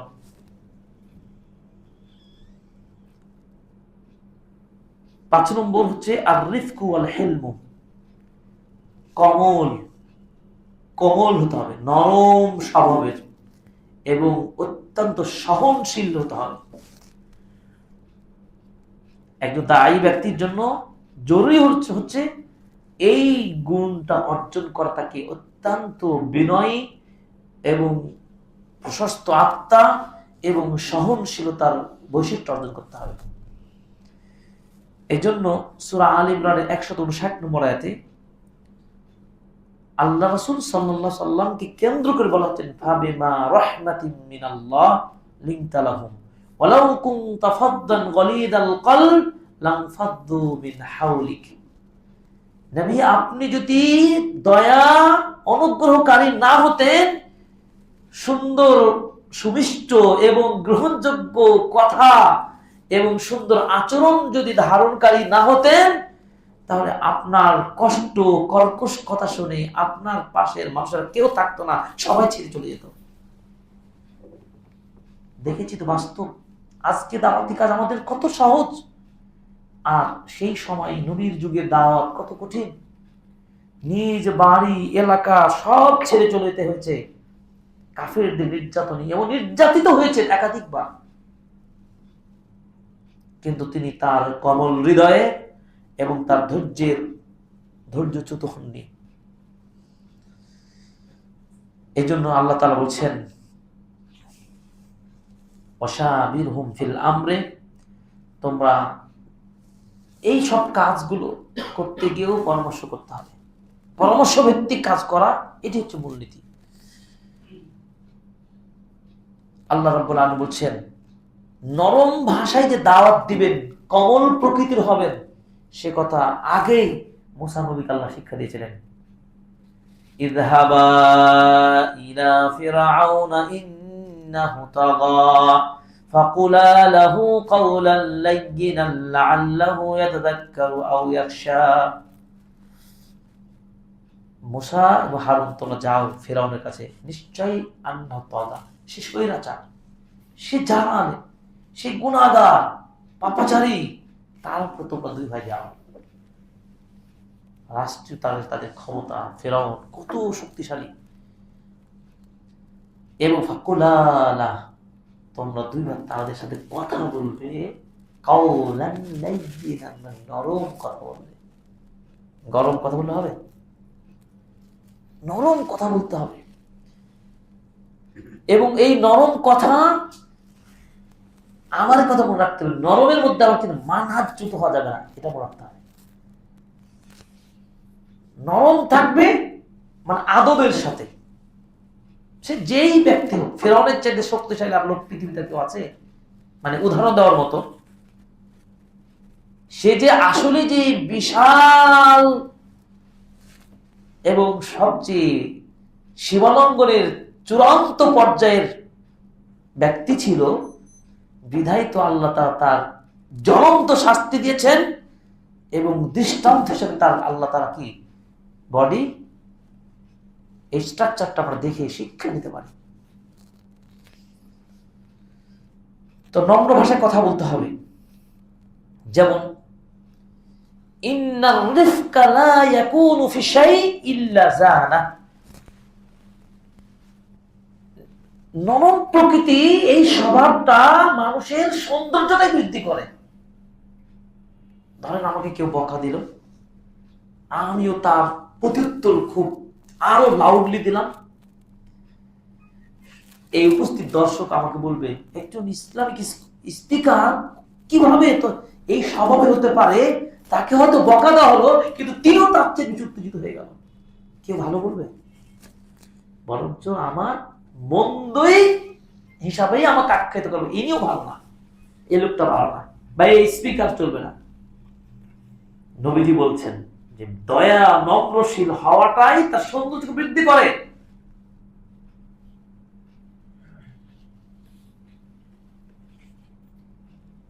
যে ব্যক্তি দয়া, অন্যের প্রতি অনুগ্রহ করাটা থেকে বিরত থাকবে, সে কল্যাণ থেকে বঞ্চিত হবে, রাসূল বলেছেন। এবং রাসূল সাল্লাল্লাহু আলাইহি সাল্লাম বলেছেন, ইন্না ফীকা খাসলাতাইন ইউহিব্বুহুমুল্লাহ, নিশ্চয় দুইটা গুণ তোমার মধ্যে থাকবে। আব্দুল কায়েসকে বলছিলেন, যেই দুইটা গুণ বৈশিষ্ট্য আল্লাহ ভালোবাসেন, একটা হচ্ছে কি সহনশীলতা, আর একটা হচ্ছে ধীর স্থিরতা। সহনশীল মানে ধৈর্যশীল হব, এবং ধীর স্থির ভাবে তার আমি মোকাবেলা করব, তার এই প্রতিহত করার চেষ্টা করব। 6 নম্বর সবর। 6 নম্বর বৈশিষ্ট্য একজন দায়ের মধ্যে থাকে সবর। সবরের কোয়ালিটি যত বেশি শক্ত হবে, আপনার বিজয় তত স্পিড হবে, তত সুন্দর হবে। সবর মানে সাকসেস, সাকসেস মানে সফলতা, সবই সব কি সবর, দেন দ্য সবর অসবর, সাকসেস এস, সফলতা দেন দ্য সব। যত সফলতার আপনি যে কোনো ক্ষেত্রেই সফলতা অর্জন করার একটি মূলনীতি, সেটা হচ্ছে সবর। শিক্ষা পেশায় কঠিন, ধৈর্য কষ্ট বেশি। যত ধৈর্য ধারণ করবে, যত গবেষণা করবে, তার তত প্রমোশন হবে। এই ছাত্র যত ধৈর্যের সাথে পড়াশোনা করবে, তত তার রেজাল্টকে ভালো করে নিজেকে আলোকিত করতে পারবে। তাই সবর। আল্লাহ বলছেন, লোকমান হাকিম তার পুত্রকে নসিহা করতে গিয়ে বলেছিলেন, ওয়া আমুরু বিল মারুফ, এই ভালো কাজ করবা, ওয়ানহা আনিল মুনকার, খারাপ কাজ জড়াবে না, ওয়াসবির আলা মা আসাবাক, তোমার উপর যদি বিপদও আসে তো সবর ছাড়া হবে না, ধৈর্য এটি অর্জন করবা। এই নসিহতটা তিনি করেছিলেন। ফাসবির কামা সাবার উলুল আজমি মিনার রাসূল, উলুল আজম হিসাবে যে নবী রাসূলগণ ছিলেন, তারা যেভাবে সবর করেছেন তোমাকে করতে হবে। এই সবরের দৃষ্টান্ত হিসাবে আইয়ুব নবীকে সবরের দৃষ্টান্ত হিসাবে উল্লেখ করা হয়। তার এত বিপদ তার শরীরের উপর দিয়ে গিয়েছে, রোগে দুঃখ কষ্টে তিনি দিন পার করেছেন, তবু তিনি একবার অভিযোগ করেন নাই আল্লাহর কাছে। এইভাবে প্রতিটা নবী রাসূল তার যেভাবে সবরের দৃষ্টান্ত দেখিয়েছেন,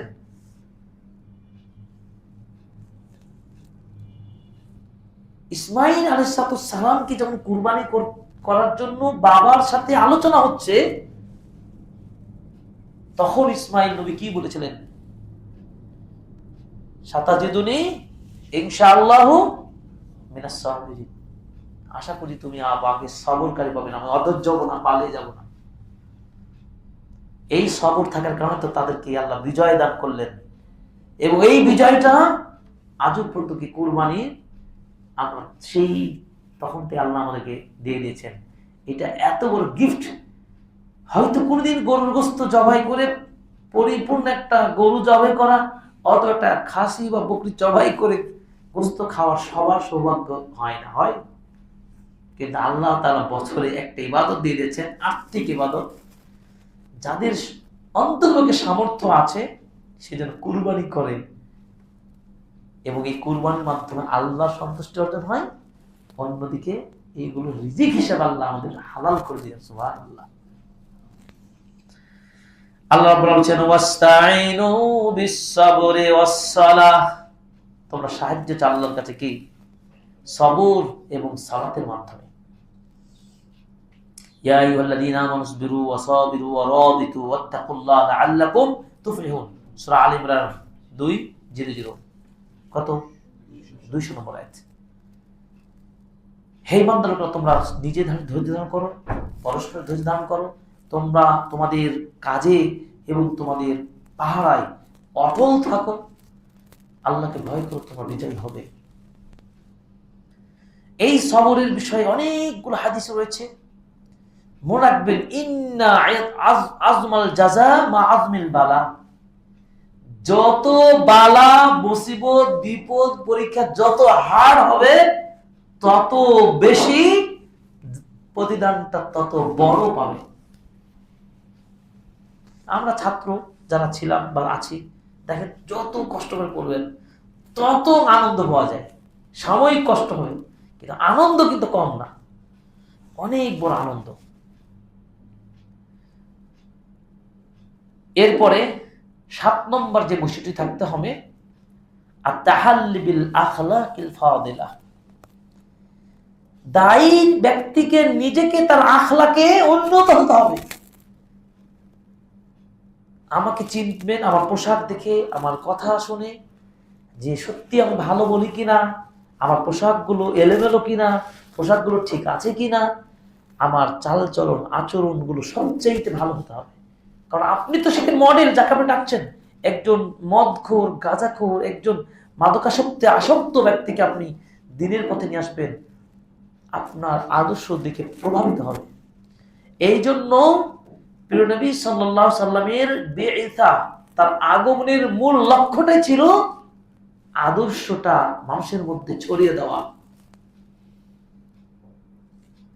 আব্দুল মাসউদ রাদিয়াল্লাহু তাআলা আনহু একদিন রাসূল বলছিলেন, কে আছো তোমাদের মধ্যে মক্কার কাবার পাশে উচ্চ কণ্ঠে কোরআন তেলাওয়াত করতে পারবে? সাহাবীদের মধ্যে আব্দুল মাসউদ রাদিয়াল্লাহু বলছেন, আল্লাহ নবী আমি পারবো। সাহস, প্রথম যুগে, ইসলাম একেবারে প্রাথমিক পর্যায়ে তিনি মক্কার পাশে কোরআন তেলাওয়াত করেন উচ্চ স্বরে এবং প্রকাশ্যে। এটি হচ্ছে প্রথম প্রকাশ্যে কোরআন তেলাওয়াত। তাকে কষ্ট দিল কুফারে মক্কা, মক্কার কাফেরা তাকে কঠিনভাবে আঘাত করলো, এমনকি তাকে জখম করে ছেড়ে দিল। আব্দুল মাসউদ রাদিয়াল্লাহু তাআলা আনহু তিনি তার আখলাক থেকে কখনোই বিচ্যুতি হননি, ধৈর্য হারা হননি। বেলাল রাদিয়াল্লাহু তাআলা আনহুকে প্রসঙ্গত আরেকজন সাহাবী বলে ফেললেন, তুমি কালুনির বেটা। খোঁচা মেরে কথা আছে না, ঠিক বেলাল রাদিয়াল্লাহু তাআলা আনহুকে এইভাবে একটু খোঁচা মেরে দিয়েছিলেন। তিনি কষ্ট পেলেন, নবীর কাছে অভিযোগ দিলেন, আল্লাহ নবী আমাকে অমুক এইভাবে কষ্ট দিয়েছে। পরবর্তী রাসূল সাল্লাল্লাহু আলাইহি সাল্লাম ফয়সালা করে দিলেন, কে বলেছে? অমুক বলেছে। এটি তোমার ভাইয়ের শানে মানাই না। তিনি ভুল বুঝতে পেরে বেলাল রাদিয়াল্লাহু তাআলা আনহুকে বললেন, আমি মাটির নিচে আমার গাল বা মুখটা রেখে দিলাম যতক্ষণ পর্যন্ত এর উপর দিয়ে আঘাত করা, যেই মুখ দিয়ে আমি খারাপ বলেছি, এই মুখ দিয়ে এর প্রতিশোধ হিসাবে যতক্ষণ পর্যন্ত আমার মুখের উপর দিয়ে সে তার মানে পায়ের চাপা বলেন বা আঘাত বলেন, এটা না করবে ততক্ষণ পর্যন্ত আমি প্রশান্তি পাবো না। কত বিনয়ী! কিন্তু শুধু কি তাই, তারা তাদের ভুলটা কিভাবে চিন্তা করতেন। পরে দুইজন সাহাবীর মধ্যে কি কান্না! আল্লাহ রাসূল মুআনাকা করে তারা পরস্পরকে তাদের ভুল থেকে ভালোবাসায় পরিণত করলেন। উত্তম আখলাকের অনেক দৃষ্টান্ত রয়েছে। তো আখলাকটাকে সবচেয়ে ভালো করতে হবে। এই জন্য আল্লাহ রাব্বুল আলামিন বলেন, আতা'মুরুনা নাসা বিল বিররি ওয়া তানসাউনা আনফুসাকুম ওয়া আনতুম তাতলুনাল কিতাবা আফালা তা'কিলুন। তোমরা কি মানুষকে ভালো কাজের দিকে ডাকবা, নিজেরা নিজেদের দিকে ভুলে যাবা? আমরা অনেক ওয়াজ করছি, লেকচার দিচ্ছি, আলোচনা করছি, নিজের মধ্যে আমল নাই। এটা করা যাবে না। আগে আমলের দিক থেকে আমাকে প্রস্তুত হতে হবে, কারণ আমি তার কাছে মডেল। এই জন্য রব্বে কারীম বলেছেন সূরা সাফের 2 থেকে 3 নম্বর আয়াতে বলেছেন, ইয়া আইয়ুহাল্লাযীনা আমানু লিমা তাকুলুনা মা লা তাফআলুন কাবুরা মাকতান ইনদাল্লাহি আন তাকুলু মা লা তাফআলুন। হে ইমানদার লোকেরা, তোমরা সেটা বলো না যেটা করতে পারবে না। মানে কথা, নিজের মধ্যে কথা থাকতে হবে, আমি যেটা বলছি সেটা আমাকে করতে হবে। তার মানে উত্তম আখলাকটা আমার মধ্যে থাকতে হবে। এই বৈশিষ্ট্য থাকা লাগবে। এই 6টা ছিল আপনার, 7টি ছিল বৈশিষ্ট্য, মৌলিক বৈশিষ্ট্য যেগুলো একজন দায়ীর মধ্যে থাকা জরুরি।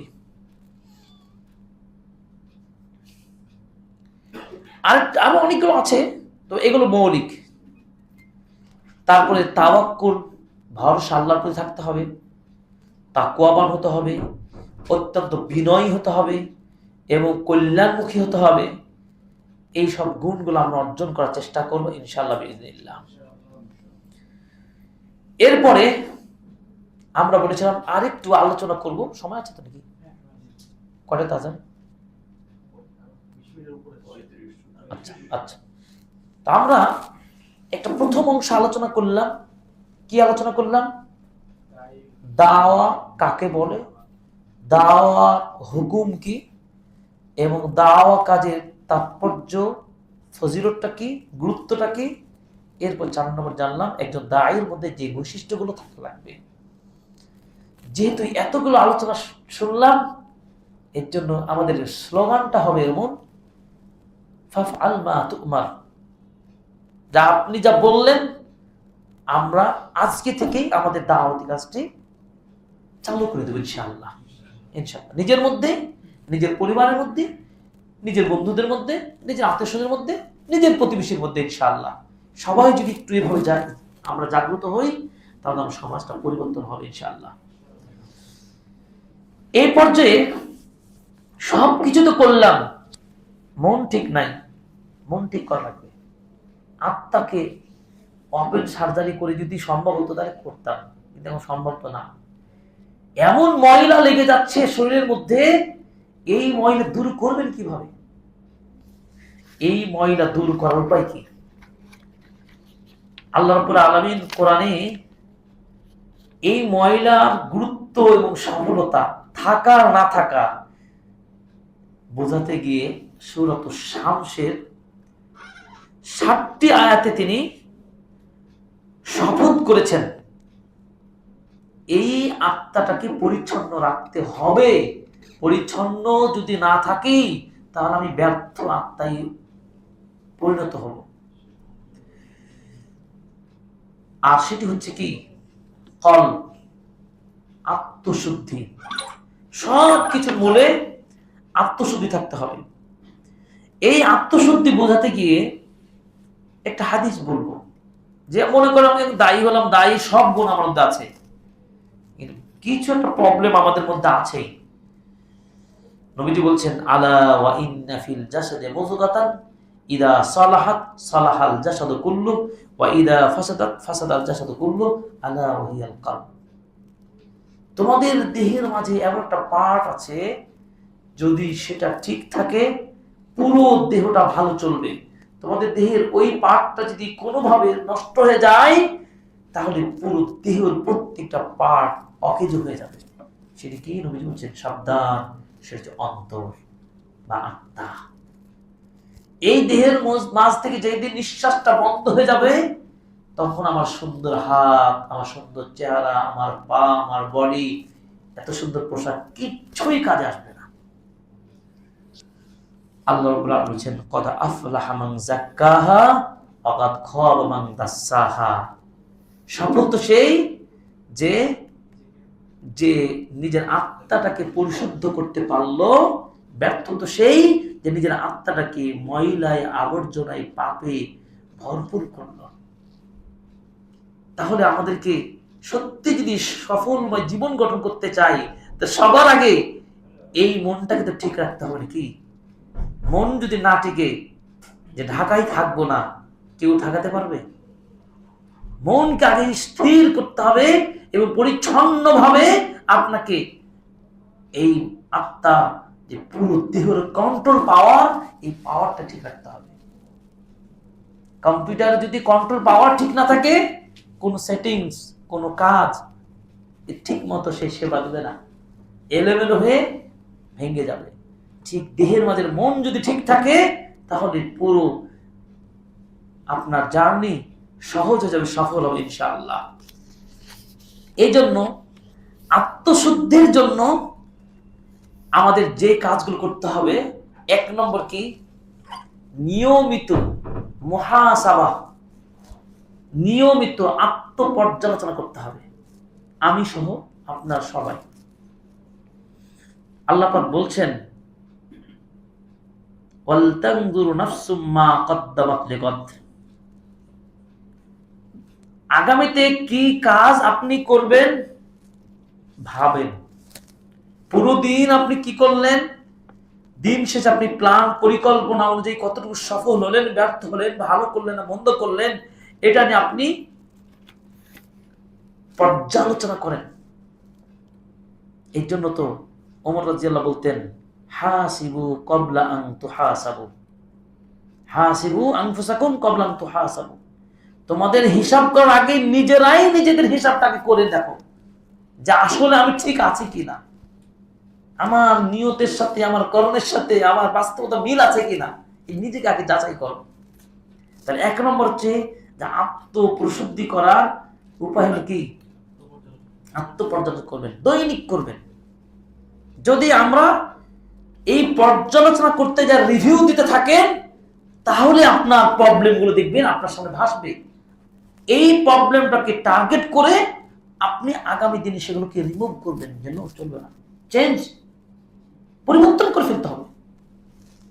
2 নম্বর, রিয়া, লৌকিকতা থেকে সর্বদা বেঁচে থাকতে হবে। কি থেকে? লৌকিকতা থেকে।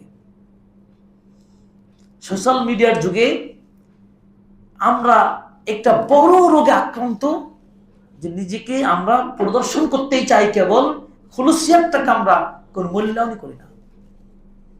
আমাদের কাছে বড় হচ্ছে যে আমি কতটুকু বড় হলাম, আমাকে কতটুকু মানুষ লাইক ফলো শেয়ার করলো, আমার কত ভিউ হলো, এই সব নিয়ে বিশেষ করে আমাদের দায়ীদের মধ্যে এই রোগটার বহুল ব্যাপক হারে ডিমান্ড করছে। এবং আপনারা শুনলে আশ্চর্য হবেন, এই দায়ী যারা দাওয়াতি কাজ করছেন, তারা মানে রং চং মাখিয়ে তাদের বক্তব্যগুলো ডিসপ্লেতে তারা কি ছেড়ে দিচ্ছে, এবং তারা স্টুডিও থেকে লোক ভাড়া করে নিয়ে যায়, যাতে করে তার কাছ থেকে একটা ভালো একটা প্রোমো ভিডিও পাওয়া যায়।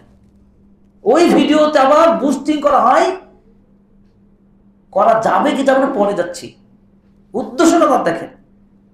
তারপরে সত্যিকার পয়সা খরচ করেছে, তার ভিডিওটা একটা চমকপ্রদ এডিটিং করা হয়েছে, ফেসবুক ইউটিউব ছেড়ে দেওয়া হয়েছে।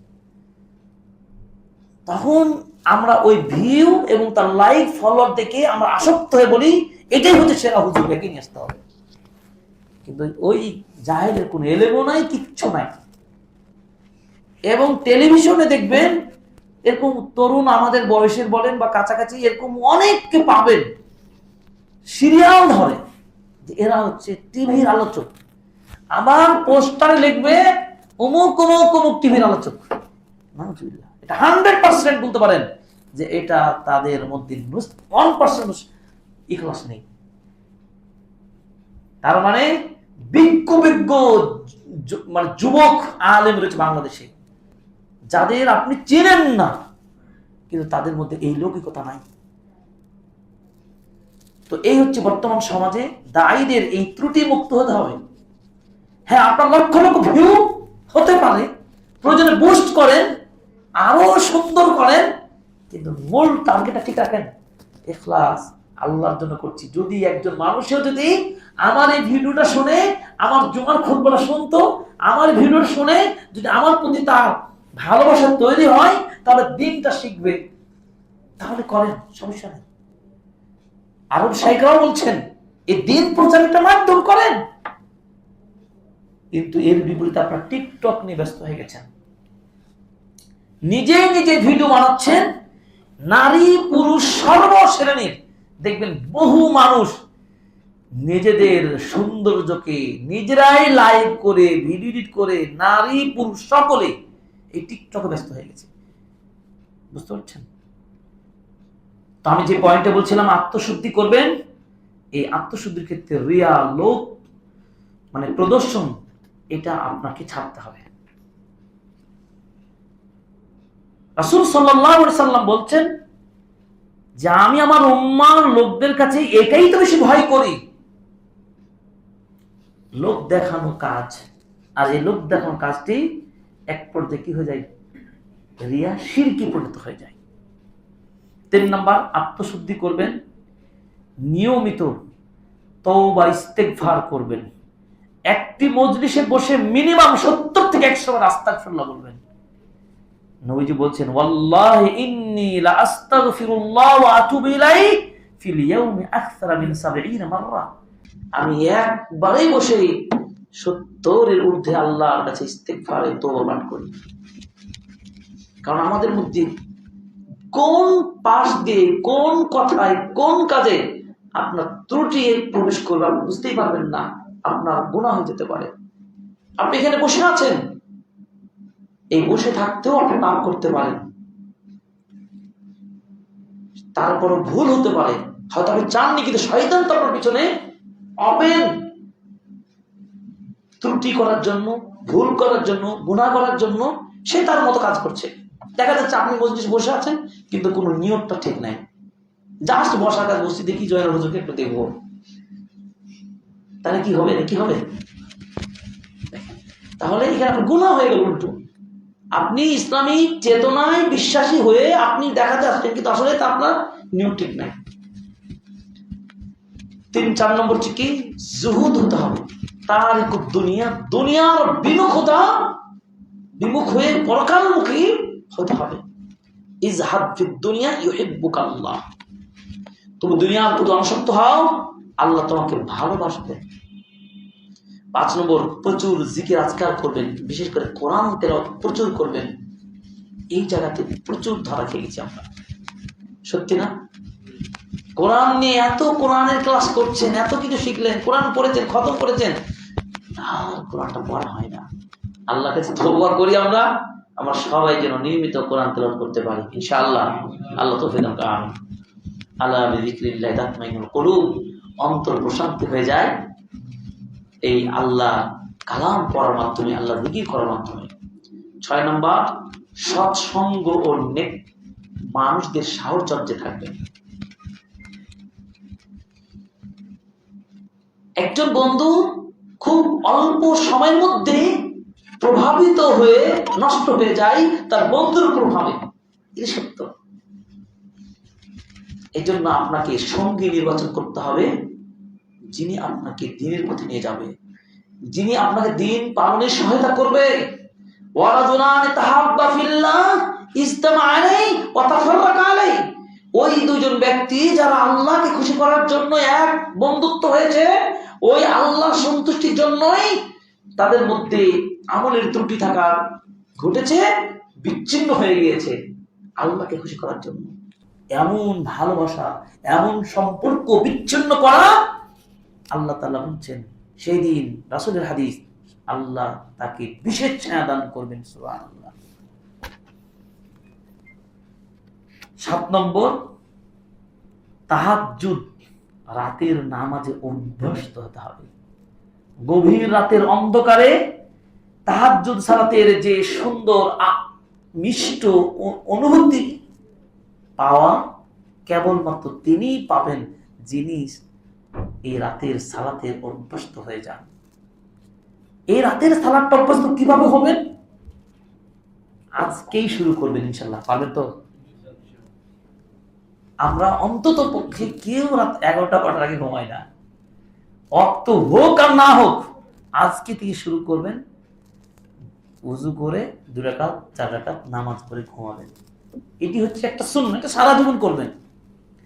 আর বেটার পদ্ধতি হলো কি, একটু আর্লি শুয়ে যান, আর ওই রাতের দিকে উঠে যখন সকলে ঘুমিয়ে থাকে তখন আপনি 2 রাকাত 4 রাকাত অল্প করে পড়েন।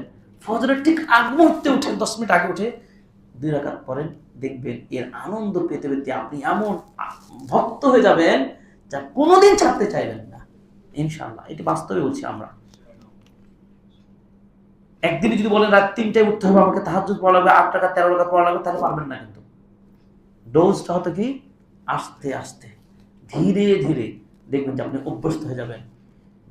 বিজ্ঞান এবং ডাক্তারি চেতনায় এই অল্প আর্লি শুয়ে যাওয়া বহুমুখী উপকার কল্যাণ রয়েছে, যেটা নবীজির সুন্নাহ।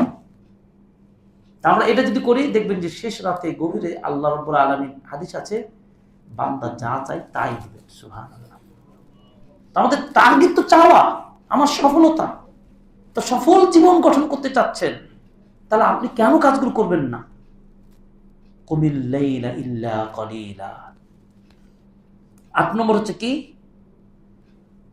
যিকরুল মাউত। 8 নম্বর হলো কি?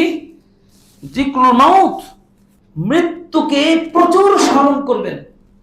এর জন্য গত সপ্তাহে আমাদের এক পরিচিত বন্ধুর কাছে গেলাম। উনি গেঞ্জির মানে একটা ব্যবসা শুরু করেছেন। তো উনি কিন্তু গেঞ্জির পিছনে, ছেলেরা যারা আমরা গেঞ্জি ব্যবহার করি, ডেথ লোডিং এই ভাষা লিখে উনি গেঞ্জি বানাইছে। তো প্রথমে তো আমি বুঝতে পারি নাই, পরে যখন বুঝলাম এভাবে বেশ কয়েকটা ভাষা দিয়ে উনি ওই গেঞ্জির মাধ্যমে ইসলামিক দাওয়াতটা তিনি ওই নিয়তে কিন্তু এটা করছেন। সত্যি ভালো লাগছে। আমার কাছে 2টা গিফট পাঠিয়েছে, খুব ভালো লাগে সত্যি। কাপড়ও ভালো, লেখাও সুন্দর। বেশ কয়েকটা টার্ম, দুনিয়া নাকি আর পরকাল, এরকম কিছু, সবর। সত্যি গেঞ্জি যখন আপনি ব্যবহার করবেন তখন আপনার কাছে কি মৃত্যুর স্মরণ হবে। দেখেন, আজকে আমি সকালে ফেসবুকে পোস্ট করেছি,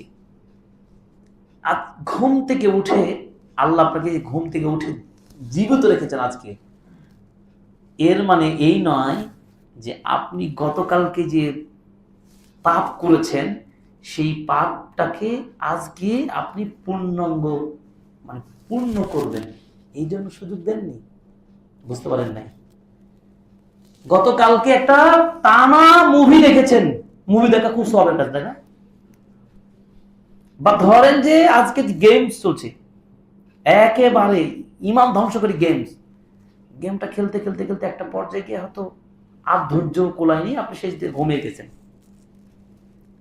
ঘুম থেকে উঠলেন, আল্লাহ আপনাকে নিয়ামত দিলেন, না ঘুম থেকে তো আপনাকে আউট হয়ে যেতে পারতেন নাকি? ঘুম থেকে উঠে আপনি করলেন, ও 70% আমার তো খেলাটা হয়েছে, বাকি আর 30% বাকি আছে, আবার শুরু করলেন। এই ঘুম কিন্তু আল্লাহ আপনাকে এই জন্য দেয়নি, আর এই ঘুম থেকে এই জন্য আপনাকে জাগানোর সুযোগ দেননি, বরং আপনি রাতে বা তার আগের দিন যে পাপ করেছেন সেই পাপটাকে ভুল করেছেন, অন্যায় করেছেন, আপনাকে আগামী দিনের আজকের দিনে সকাল করেছেন শুধুমাত্র তওবা করার জন্য। বুঝতে পারেননি? এভাবে যতদিন ধাপে ধাপে যাচ্ছি আমরা ততই কিন্তু কি হচ্ছে, এভাবেই জীবনটাকে আমরা ধ্বংসের দিকে ঠেলে দিচ্ছি। তো আকসিরু যিকরা হাদিন লাযাতাল মাউত, রাসূল বলছেন সবচেয়ে বেশি বেশি তোমরা স্মরণ করবে মৃত্যুকে, যে মৃত্যু তোমার সকল আকাঙ্ক্ষাকে সুন্দর চোখে দেখানো এই সুন্দর সাজানো কিছুই তোমাকে সব ধ্বংস করে দেবে। মৃত্যুটাকে যে চিন্তা করে চলি, রাস্তাঘাটে চলতে ফিরতে কত দিক থেকে ধাক্কা খেতে হয়, কোন ধাক্কায় যে কবে আমি আপনি চলে যাবে কোন গ্যারান্টি আছে? ধাক্কা খান না আপনারা? না, ধাক্কা না খেলেও আপনার ধাক্কা দেবে, এটা হচ্ছে অবস্থা। তার মানে জীবনের কোনো গ্যারান্টি নেই। মৃত্যুকে স্মরণ করলে আমার পাপ অন্যায় আমরা করব না, এবং করার প্রতি আমাদের সেই টান আগ্রহটা থাকবে না। আল্লাহ তাআলা আমাদেরকে আত্মাটাকে সংশোধন করার সুযোগ করে দিবেন। আপনি জানেন না এই জামার বুদামটা লাগাইছি যতটুকু সময়, আবার এই জামার বুদামটা খুলতে এই সময় কখনো মৃত্যু হতে পারে। এই মৃত্যুকে ভাবেন। 9 নম্বর, পরিমিত খাবার খাবেন। খাবারের ক্ষেত্রে পেলেই সব খেয়ে ফেলবেন তা করবেন না, যা পাবেন তাই খাবেন না। আমিনাল হালাল আমিনাল হারাম, হালাল হারাম বেছে পরিমিত খাবেন। তাহলে ওই ডাক্তারদের কাছে যাওয়া লাগবে না, আপনি সুস্থ থাকবেন। আর সুস্থ থাকার উপায় কি? আত্মাটাকে সংশোধন রাখার উপায় হলো কি? আপনি পরিমিত খাবেন এবং বেশি বেশি নফল সিয়াম পালন করবেন। কি পারবো তো ইনশাআল্লাহ? আল্লাহ তৌফিক দান করুন, আমিন। 10 নম্বর হচ্ছে কি, প্রচুর প্রচুর পরিমাণে কি করবেন, কি আল্লাহর কাছে দোয়া করবেন, আল্লাহ আমার আত্মাটাকে তুমি সংশোধন করে দাও। এইভাবে দোয়া করুন, আল্লাহুম্মা আতি নাফসি তাকওয়াহা ওয়া যাক্কিহা আনতা খায়রু মান যাক্কাহা। এই পুরো আত্মশুদ্ধির সবিস্তারিত আলোচনা শুনতে হলে ছোট্ট একটা বই আপনারা পড়বেন, যে বইটা আমি অনুবাদ করেছি, এই একটা বই, আত্মশুদ্ধির 10 উপায়। খুবই সুন্দর, খুবই উপকারী একটা বই ইনশাআল্লাহ। এখানে আত্মশুদ্ধির যেসব বিষয়গুলো নিয়ে আসা হয়েছে, আলোচনার মধ্যে যা আছে তার ভিন্নতা আছে। তার মধ্যে কয়েকটা আছে কেন এমন। প্রথমতই বলা হয়েছে যে আত্মশুদ্ধির মূল ভিত্তি হবে তাওহীদ। মানে আপনি কোন ভিত্তিতে আপনার আত্মাটাকে পরিষ্কার করতে চান? তাওহীদের ভিত্তিতে। ওই আল্লাহকে ভয় করছেন, যে আল্লাহ আমার আত্মার কল্প দিয়েছেন, হৃদয় দিয়েছেন, সেই আল্লাহকে ভয় করে আমার অন্তরটাকে পাপ মুক্ত করতে চাই, তার তাওহীদের উপর ভিত্তি করে। 2 নম্বর হচ্ছে কি, প্রচুর প্রচুর দোয়া করবেন আল্লাহর কাছে।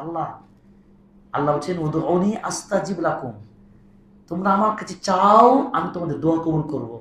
তোমরা আমার শুকর আদায় করো, আমি আরো নিয়ামত বাড়িয়ে দেব। তোমরা আমাকে স্মরণ করো, আমি তোমাদের স্মরণ করব। তোমরা আমার কাছে ক্ষমা চাও, আমি তোমাদের ক্ষমা করে দেবো। কয়টা বললাম বলেন তো? কয়টা বললাম? 4টা। কি বলেন তো?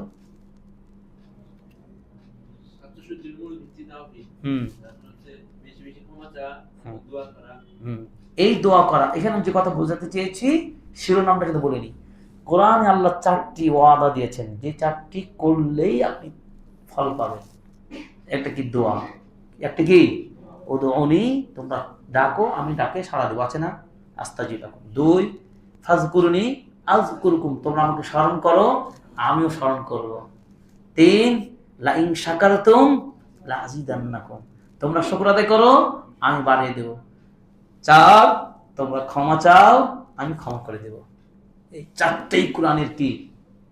গবেষণা। আরেকটা তাফসীর আমি আলোচনা করছিলাম, সূরা ফুসসিলাত। আমার যারা ইউটিউব চ্যানেলটা চিনেন, সেখানে দেখবেন ধারাবাহিক তাফসীর আলোচনা আমাদের হয়, এবং আরবি ভাষা শেখাই আমি অনলাইনে, আপনারা চাইলে শিখতে পারবেন ভাষা, আরবি ব্যাকরণ। তা আলোচনার মধ্যে সূরা ফুসসিলাতের মধ্যে একটা আয়াত আছে, যত পাপ হয় 3টা অঙ্গ প্রত্যঙ্গের কারণে অথবা 3টি অঙ্গ প্রত্যঙ্গের উপর দিয়েই পাপটা হয়। কয়টা অঙ্গ? কি কি?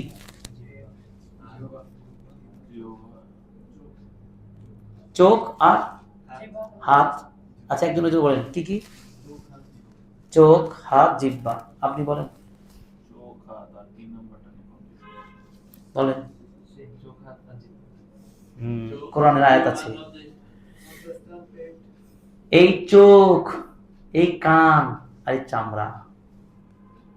চোখ দিয়ে সব দেখেন, কান দিয়ে সব শোনেন, আর এই চামড়া পুরো বডি কি রিসিভ করে। ক্লিয়ার? সেদিন আল্লাহ তাআলা মুখ বন্ধ করে দিবেন, আপনার চামড়া, আপনার হাত, আপনার পা আপনার বিপক্ষে সাক্ষী দিবে। এই জন্য এই বিস্তারিত তাফসীর ওই দাসটা শুনে নেবেন। চিন্তা করতে হবে যে আল্লাহ কি বলেছেন, এত মানে বৈজ্ঞানিক তথ্য। 3টা অঙ্গের কারণে একটা পাপ হবে, যত পাপ। আরো যেগুলো বলছেন হাদিসে আছে, হ্যাঁ জিহ্বা, হ্যাঁ লজ্জাস্থান, ওগুলো সঙ্গত, একটা পাপকে মেন করে, বা 2টা বা কিছু পাপকে। কিন্তু এই 3টা অঙ্গ আল্লাহ কোরআনে উল্লেখ করেছেন। চোখ বিশাল বাড়ি, বিশাল সিনেমা হল, বিশাল পাপের ভুবন। চোখতে দেখছেন, শুনছেন, কি হচ্ছে না হচ্ছে সব টেলিফোন আপনি শুনছেন, হচ্ছে না? আবার যা অর্জন করবেন, যা দেখবেন, অনুভব করছে কে? এই চামড়া সবগুলো বক্ষণ করছে, ইত্যাদি। 3 নম্বর, কোরআন তেলাওয়াত করতে হবে। কোরআন তেলাওয়াতের মাধ্যমে আত্মশুদ্ধি আসবে। 4 নম্বর, উত্তম আদর্শ, সেটা ছিল উত্তম আদর্শের দৃষ্টান্ত ফলো করতে হবে। ভালো ব্যক্তিকে তাকে ফলো করেন, ভালো ফ্রেন্ডকে তাকে চুজ করেন। 5 নম্বর হচ্ছে কি, আত্মাকে যাবতীয় অন্যায় পাপাচার থেকে বিরত রাখে এমন সব কাজগুলোকে আপনি লক করে দেন, এবং ওই সকল পথগুলো আপনি গ্রহণ করেন যেই পথগুলোতে কল্যাণ আসে। মানে ভালোটাকে নেন, মন্দটাকে ব্লক দিয়ে দেন। যে বন্ধু আপনাকে ডিস্টার্ব করে, বলে চলো না যাই, সেই বন্ধুকে আপনি কি বলবেন? তালাক দিতে পারবেন না? পারবেন না? তালাক না দিতে পারলে তালা দিয়ে দেন, তাকে ব্লক করে দেন। তোমার মতো বন্ধু দরকার নেই। আত্মসংশোধন হতেই হবে ইনশাআল্লাহ। 6 নম্বর হচ্ছে কি, আত্মশুদ্ধির করণে যেই পথগুলো, ছিদ্র পথগুলো আছে আপনাকে নষ্ট করবে, সে পথগুলোকে এটাও ওই অর্থেই কাছাকাছি, সেগুলো বন্ধ করে দেন। আপনি পুনর্বিবেচনা পর্যালোচনা করতে করতে দেখবেন যে আপনার মধ্যে এই পাপটা হয়ে গেছে, ওই বন্ধুর সাথে আড্ডাতে দিকে উত্তরার এত সেক্টরে যে আমরা কালাভুনা খাতে যাব, এই করতে হয়ে গেছে। তো আমাদের আলোচনা প্রায় শেষ।